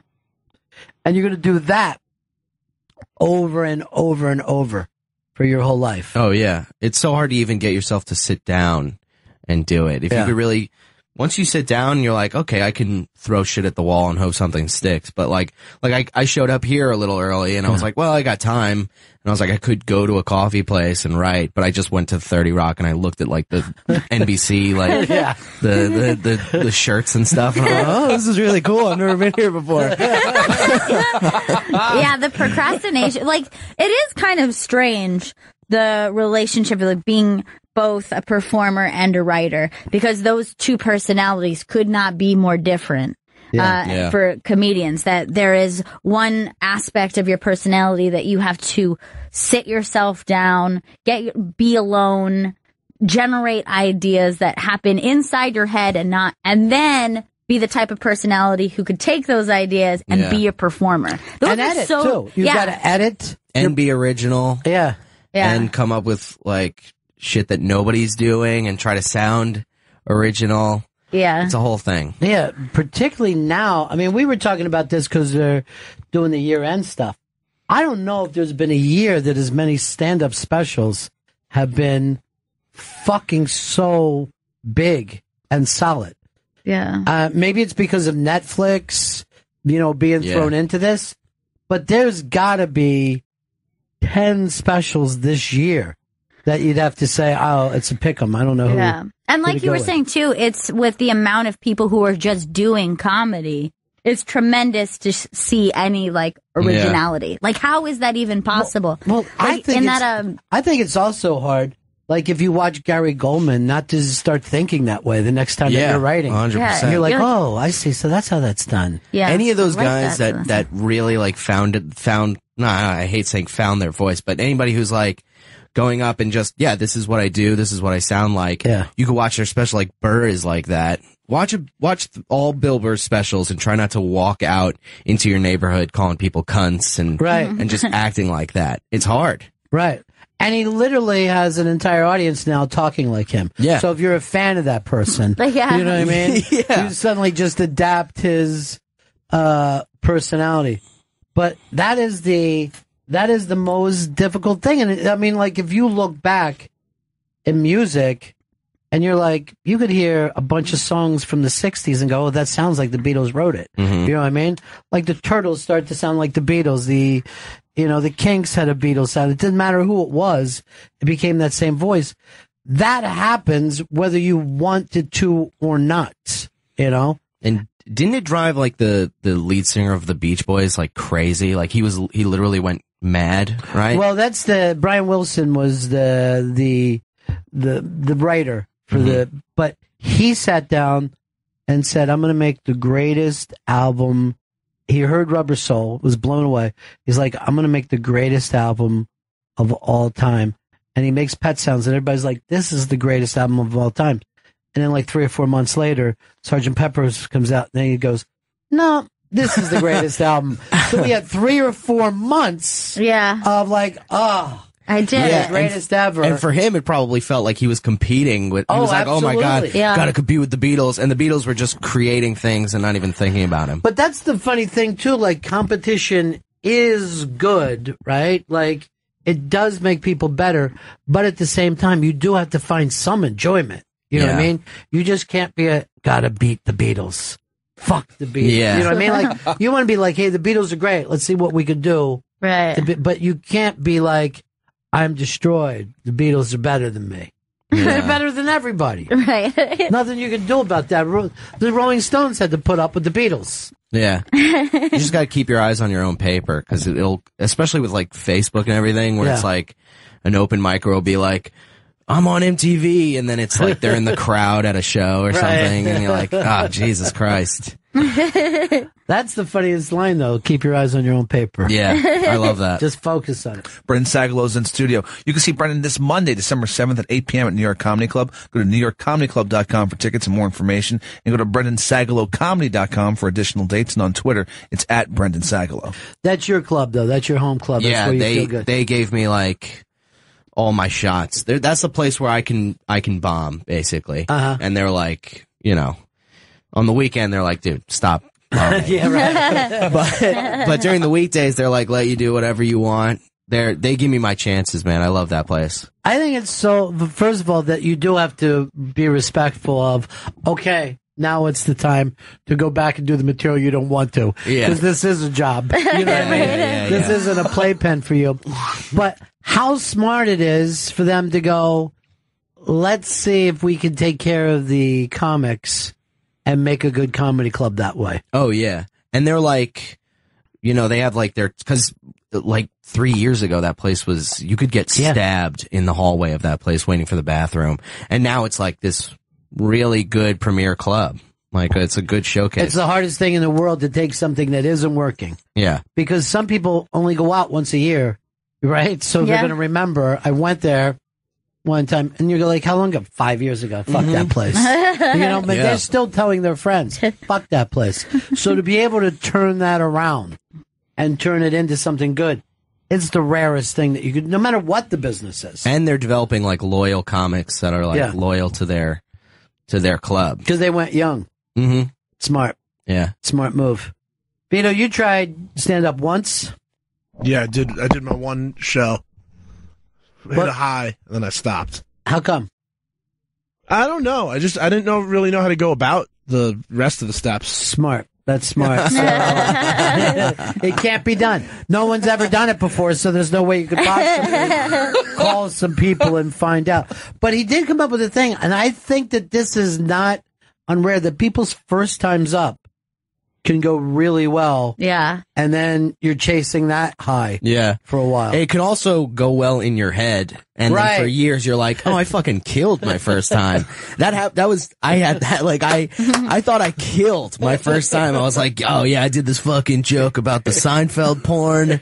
And then I watched it recently, and it's like, like it's so bad. I was like, if I had and I never watched the first tape, so if I had watched this It's when you start, you don't know what killing is. Right. So you're watching it, you're like, oh man, I'm getting some laughs. This is crazy.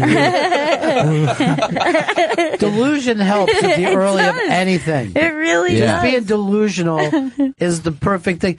Because it's always amazing to me that somebody can be doing stand-up for a couple of months and just rip somebody who's been doing it for 20 years to you, you know? Right. Like, you believe that asshole? It's fucking hack. Stinks. Yeah. What? Kramer. What a jerk off that guy is. Where'd you do it your first time? The Stand. Oh. Well, then that's you. I guess if did it go well?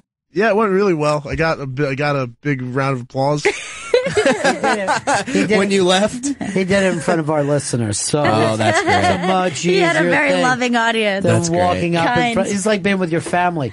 Than walking up in front of some strangers. That's great. I love that place too, man. The Stand's great. Yeah.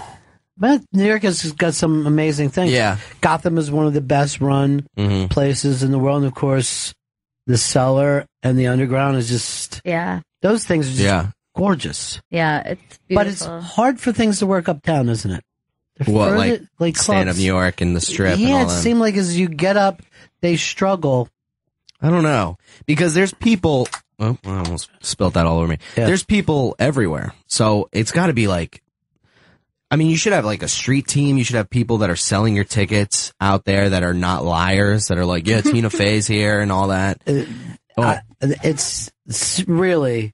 The fucking police should stop those guys in Times Square for lying to people. Well, I think what they're doing now is there's like, you have to get a license to do it now. Right. So that's going to weed out some of the people that are lying because those guys aren't going to be able to afford a license. They're not going to go out and get one. But we were talking about this before. Like, if you're coming into New York and you plan your comedy vacation, you could walk to half a dozen clubs and see the most amazing fucking people. Yeah. I mean, you can't do that musically.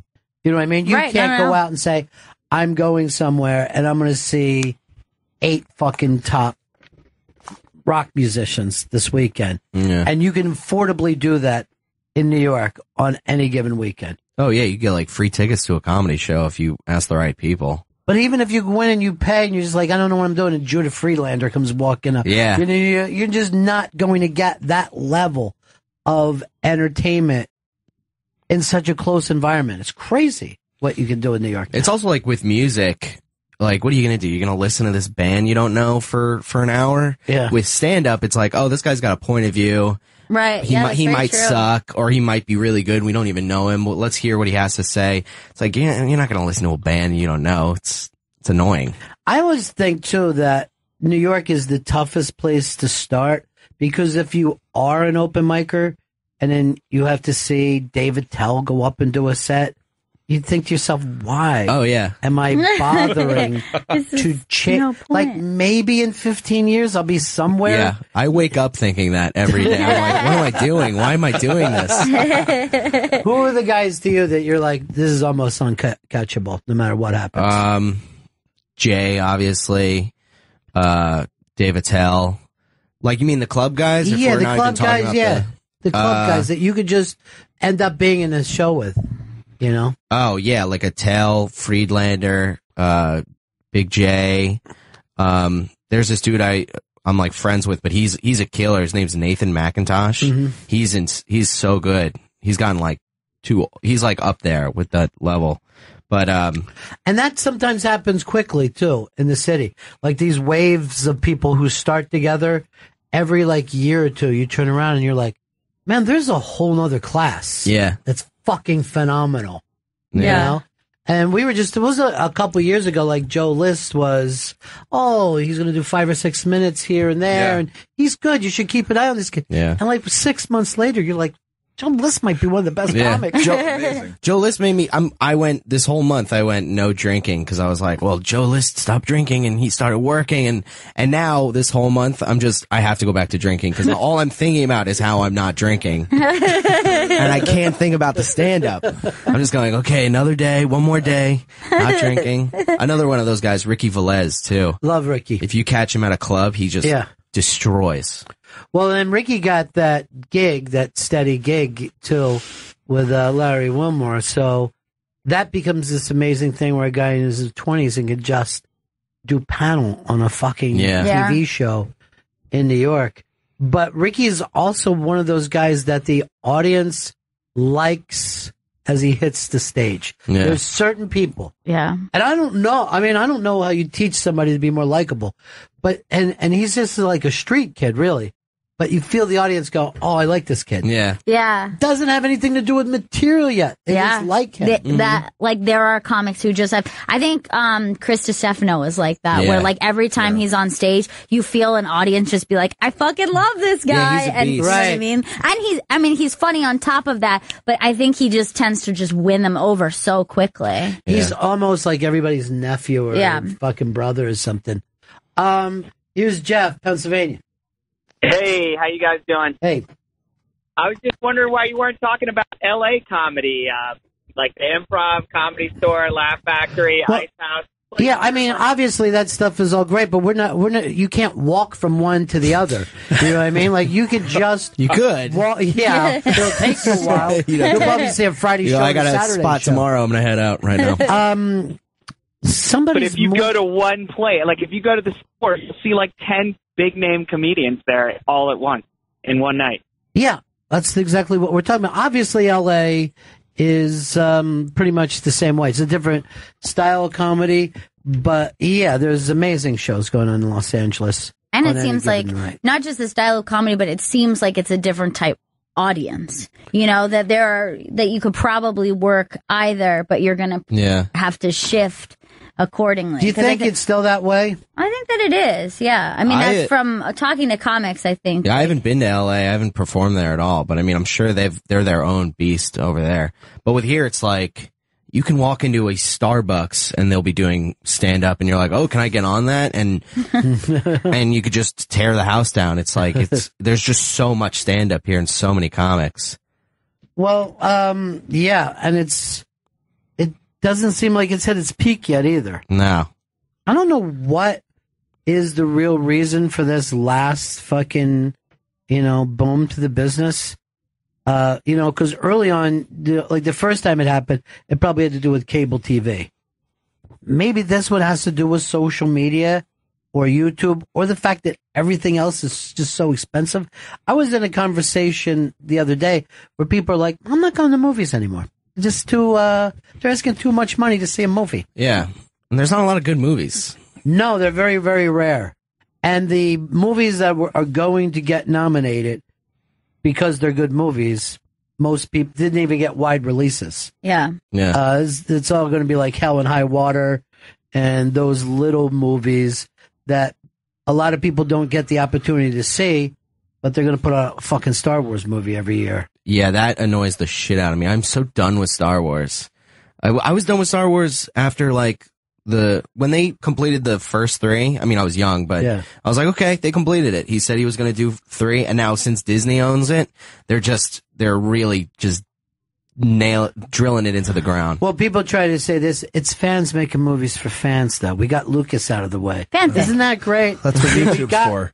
We got the creator out of the way. Yeah, that's and true. now we can do whatever we want. What the fuck is that? What kind of fucking fan is that?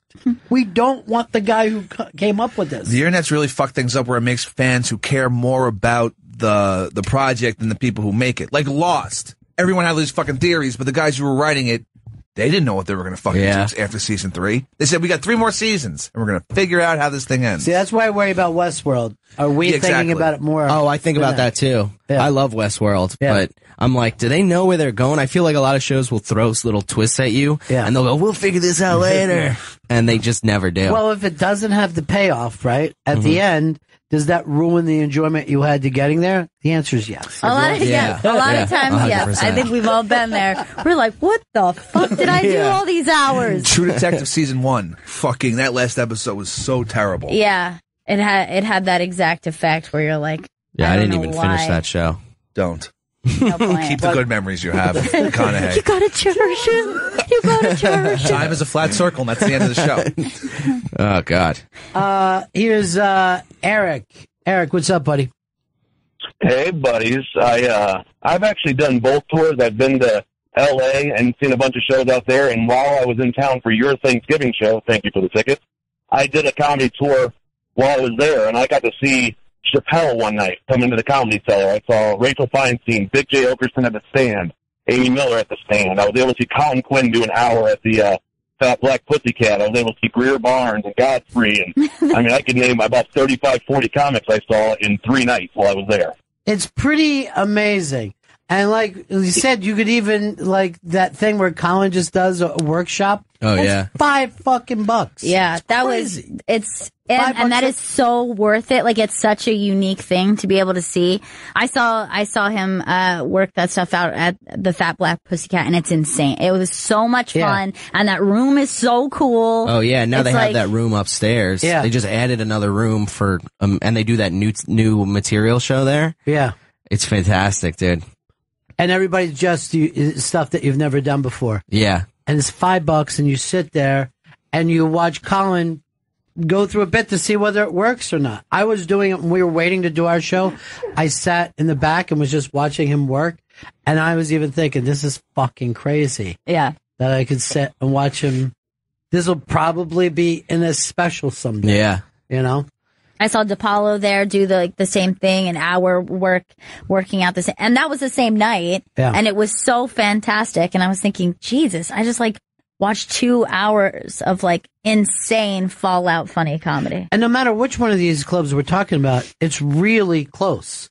You know what I mean? Like you're 15, 20 feet when you have bad tickets away. Yeah. So, and like he's just saying, he saw Chappelle walk in. Most people are sitting around waiting for Chappelle to come to their town so they can be in the back of a theater somewhere. Crazy.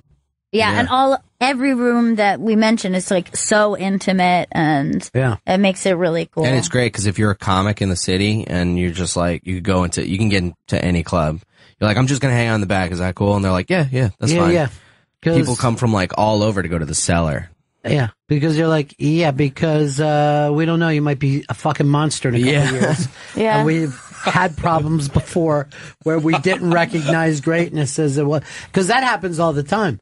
That somebody will be treated like shit by a club, and then they get Saturday Night Live, and now you get somebody from Saturday Night Live bad-mouthing you. You know what I mean? So you're like, you have to service those guys, because you don't know.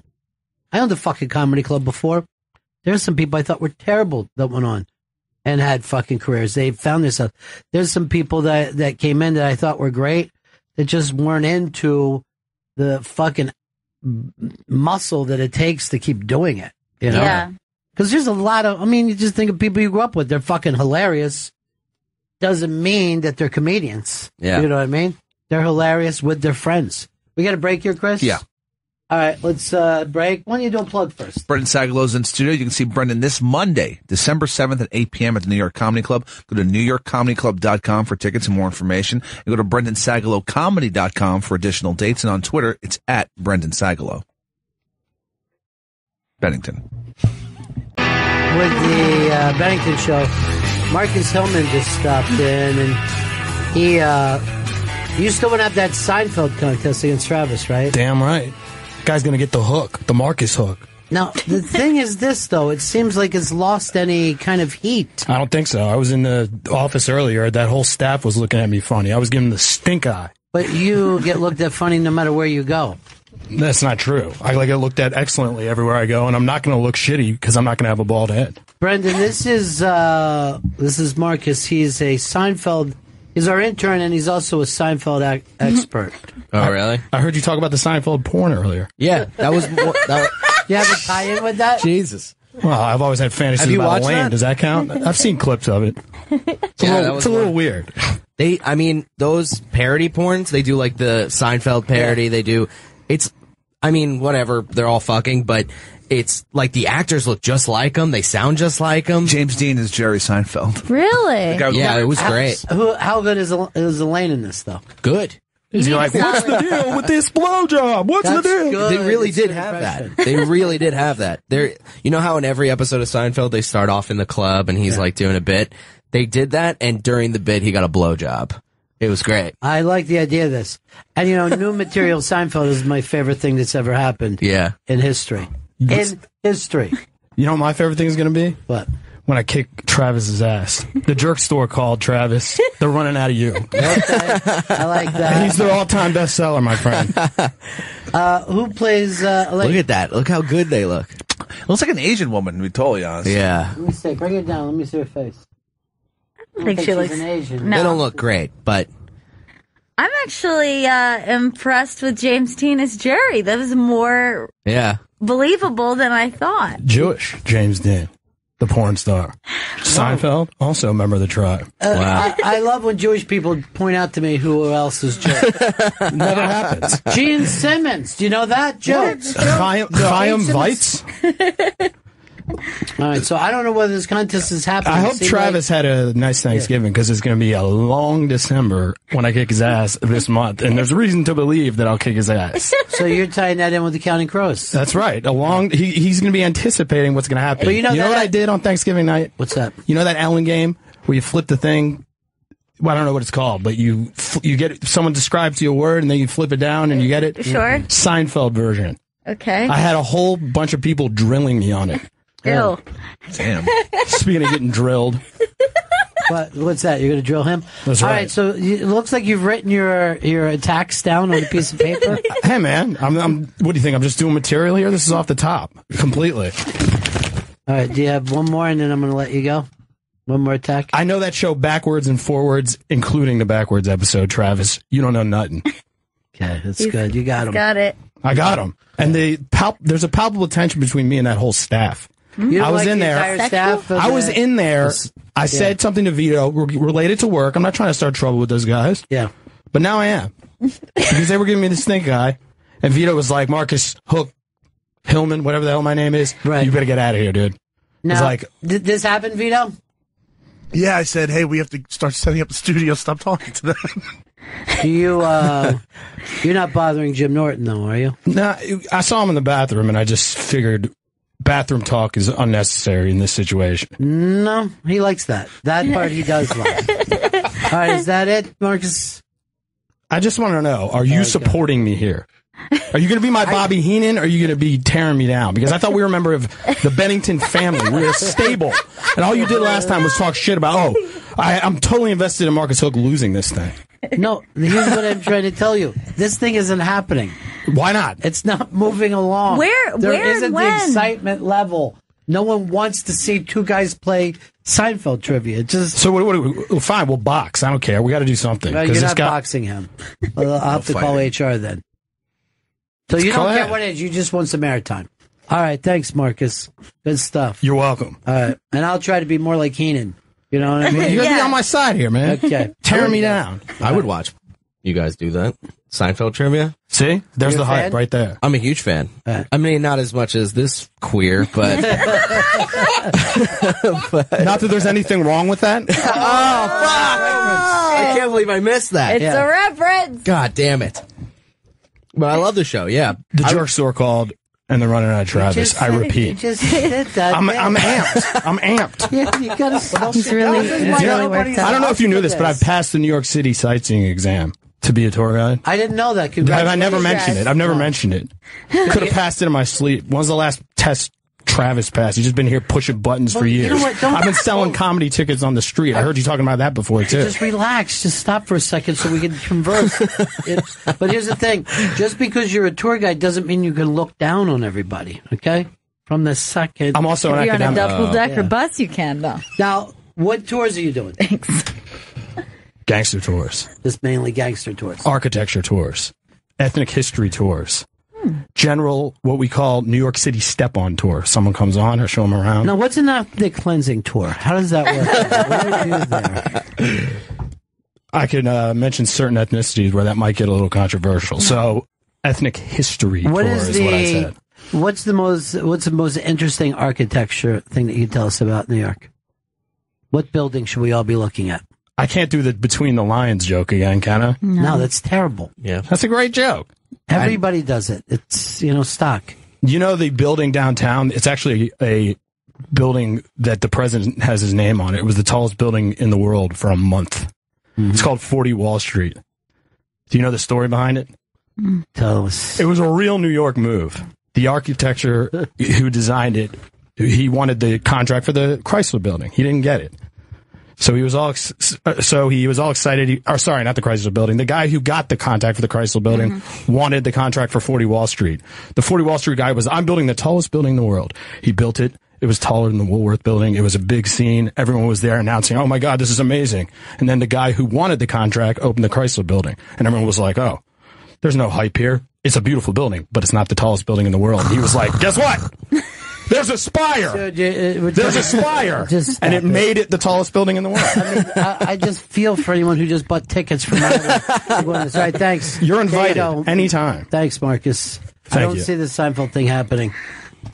I disagree. You plugging away? Yeah. Brendan Sagalow's in studio. You can see Brendan this Monday, December 7th at 8 p.m. at the New York Comedy Club. Go to newyorkcomedyclub.com for tickets and more information. BrendanSagalowComedy.com for all his additional dates. And on Twitter, it's at Brendan Sagalow. He's 40. Yeah. That guy's 40. That guy's 40? Yeah. Oh, wow. Yeah. Yep. Seinfeld trivia. That's his thing. I would watch that, though. I think it's like cool to see two autistic people kind of. I do like anyone who has that kind of autistic knowledge. Yeah. Yep. That's my favorite thing in the world, and I do think that it's some kind of evolution, and people get mad at me for saying that, but just think, okay, just take the upside of it as far as you can. When somebody has that kind of knowledge or interested in something. I don't know with him, though. I think what he really wants to be is popular. But he's but he's a bad person. Oh, you know what I mean? Like he's a bad human being. He's playing the heel. I don't know whether he's playing the heel or he's just awful. You know? Is a heel. The thing started out that they would have to shave their eyebrows, whoever lost it, which was great. Then he wanted to keep his eyebrows, and then he would shave in male pattern baldness. But the other guy basically has male pattern baldness. Yeah, he does. Why'd they stop doing the eyebrow thing? That's perfect. Marcus backed out. He says that a lot of people would have problems with him and his other job as a ethnic tour guide. He is an ethnic tour guide if he was there with no eyebrows. This would freak them out. I think that he could pull off the fake eyebrows for a little bit. Well, like, do they actually have that drawn in, or? Yeah, I mean, you could do either. I think you can glue some onto your face, or I see him just doing those very thin, like chola brows. I like just like those, a high arching chola brow. I'll tell you this. I think loser has to hang themselves with a belt. Let's throw it the out only there. way. How do I get in this competition? Do you still watch Seinfeld, Chris? I no, because I don't have television. You can watch it on Hulu.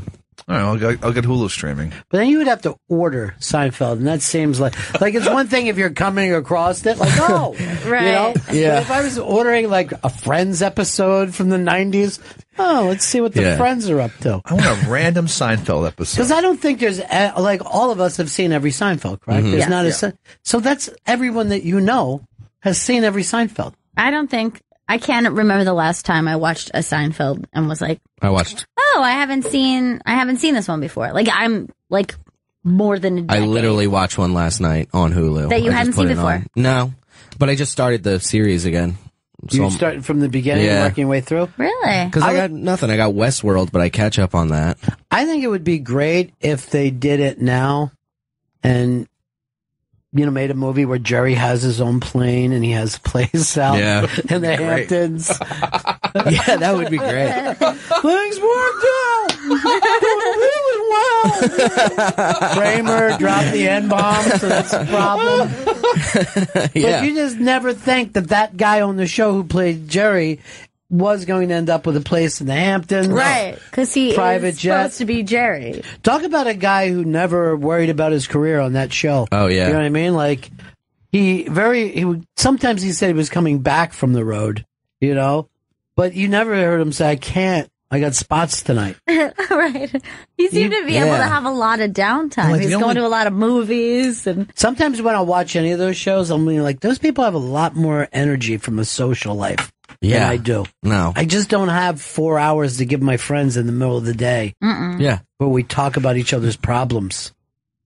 If that was a show about me, it would be like 3 hours of me in the shower, and then just ignoring my girlfriend. You go to write jokes, and suddenly, without knowing it, you're on Pornhub. Because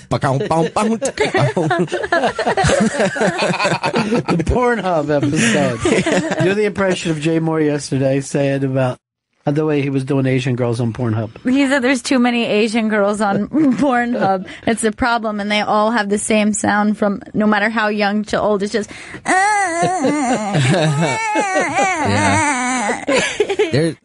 There's something hot about that. People seem to like it. They're all like crying. Yeah. Well, it's because you can't bang an actual baby. So here's the chance to have as close as you. It's a Westworld version of that. But yeah, I think that if there was a show about my life, there would be too much couch sitting for anyone to enjoy.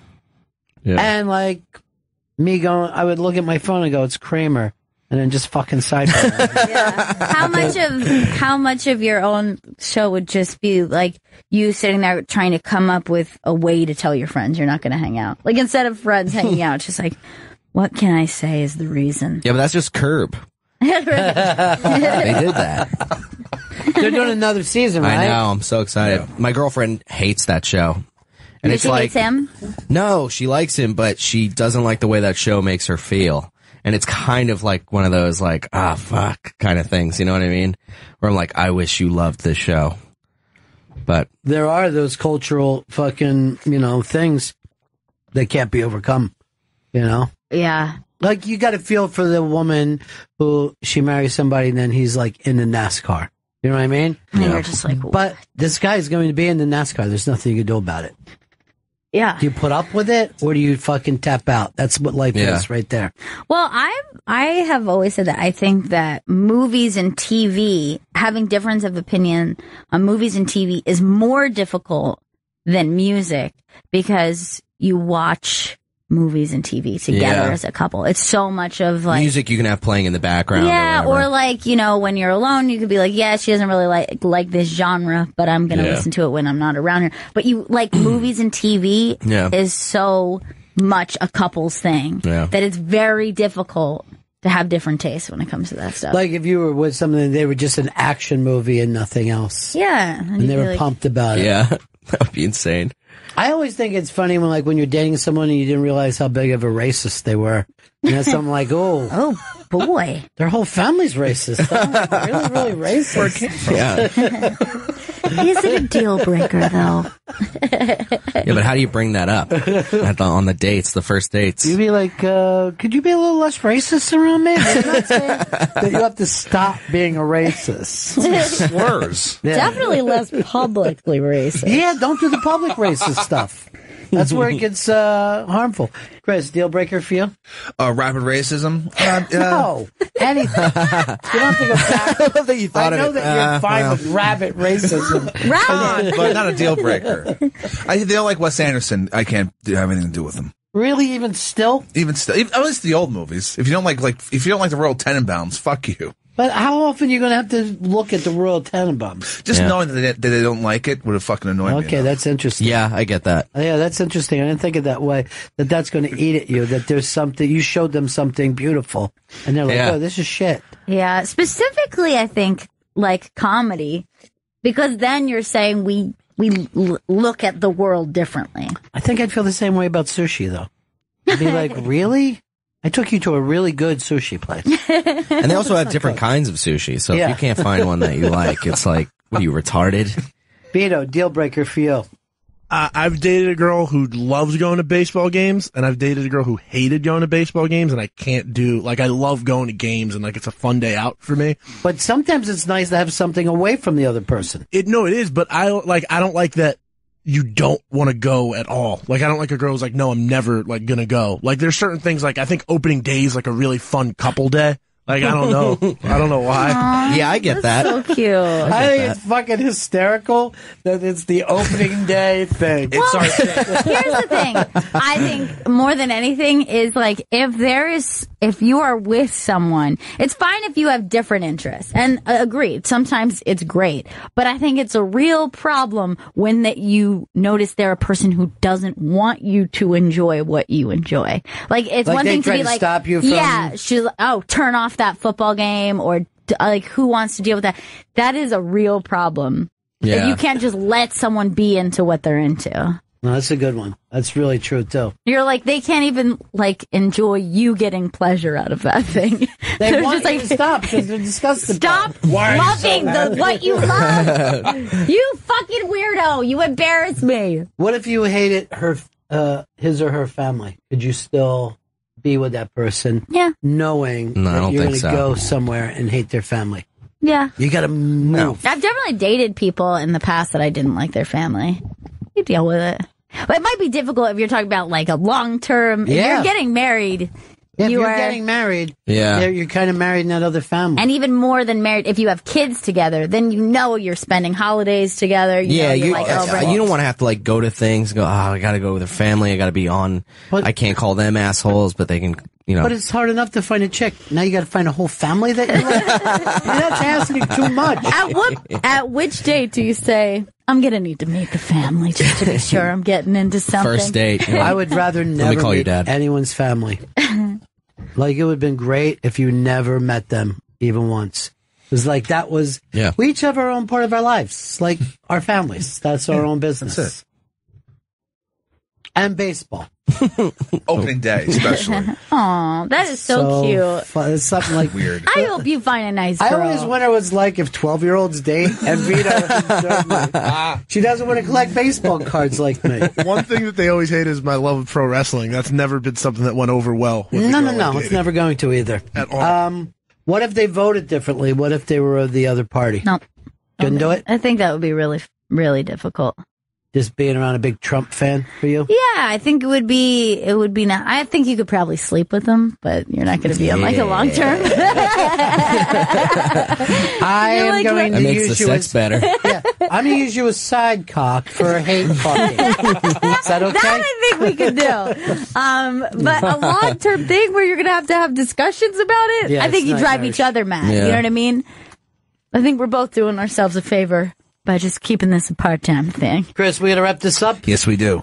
Brendan Sagalow's been in studio. You can see Brendan this Monday, December 7th at 8 p.m. at the New York Comedy Club. Go to NewYorkComedyClub.com for tickets and more information. And go to BrendanSagalowComedy.com for all additional dates. And on Twitter, it's at Brendan Sagalow.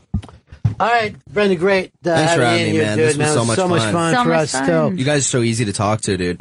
Well, you know what? We're also therapists, so I hope it helped. Okay, well. Yeah, well, unlicensed therapists. The evening is over. We hope you all enjoyed yourselves, and we'll see you all again in 1974. Good evening!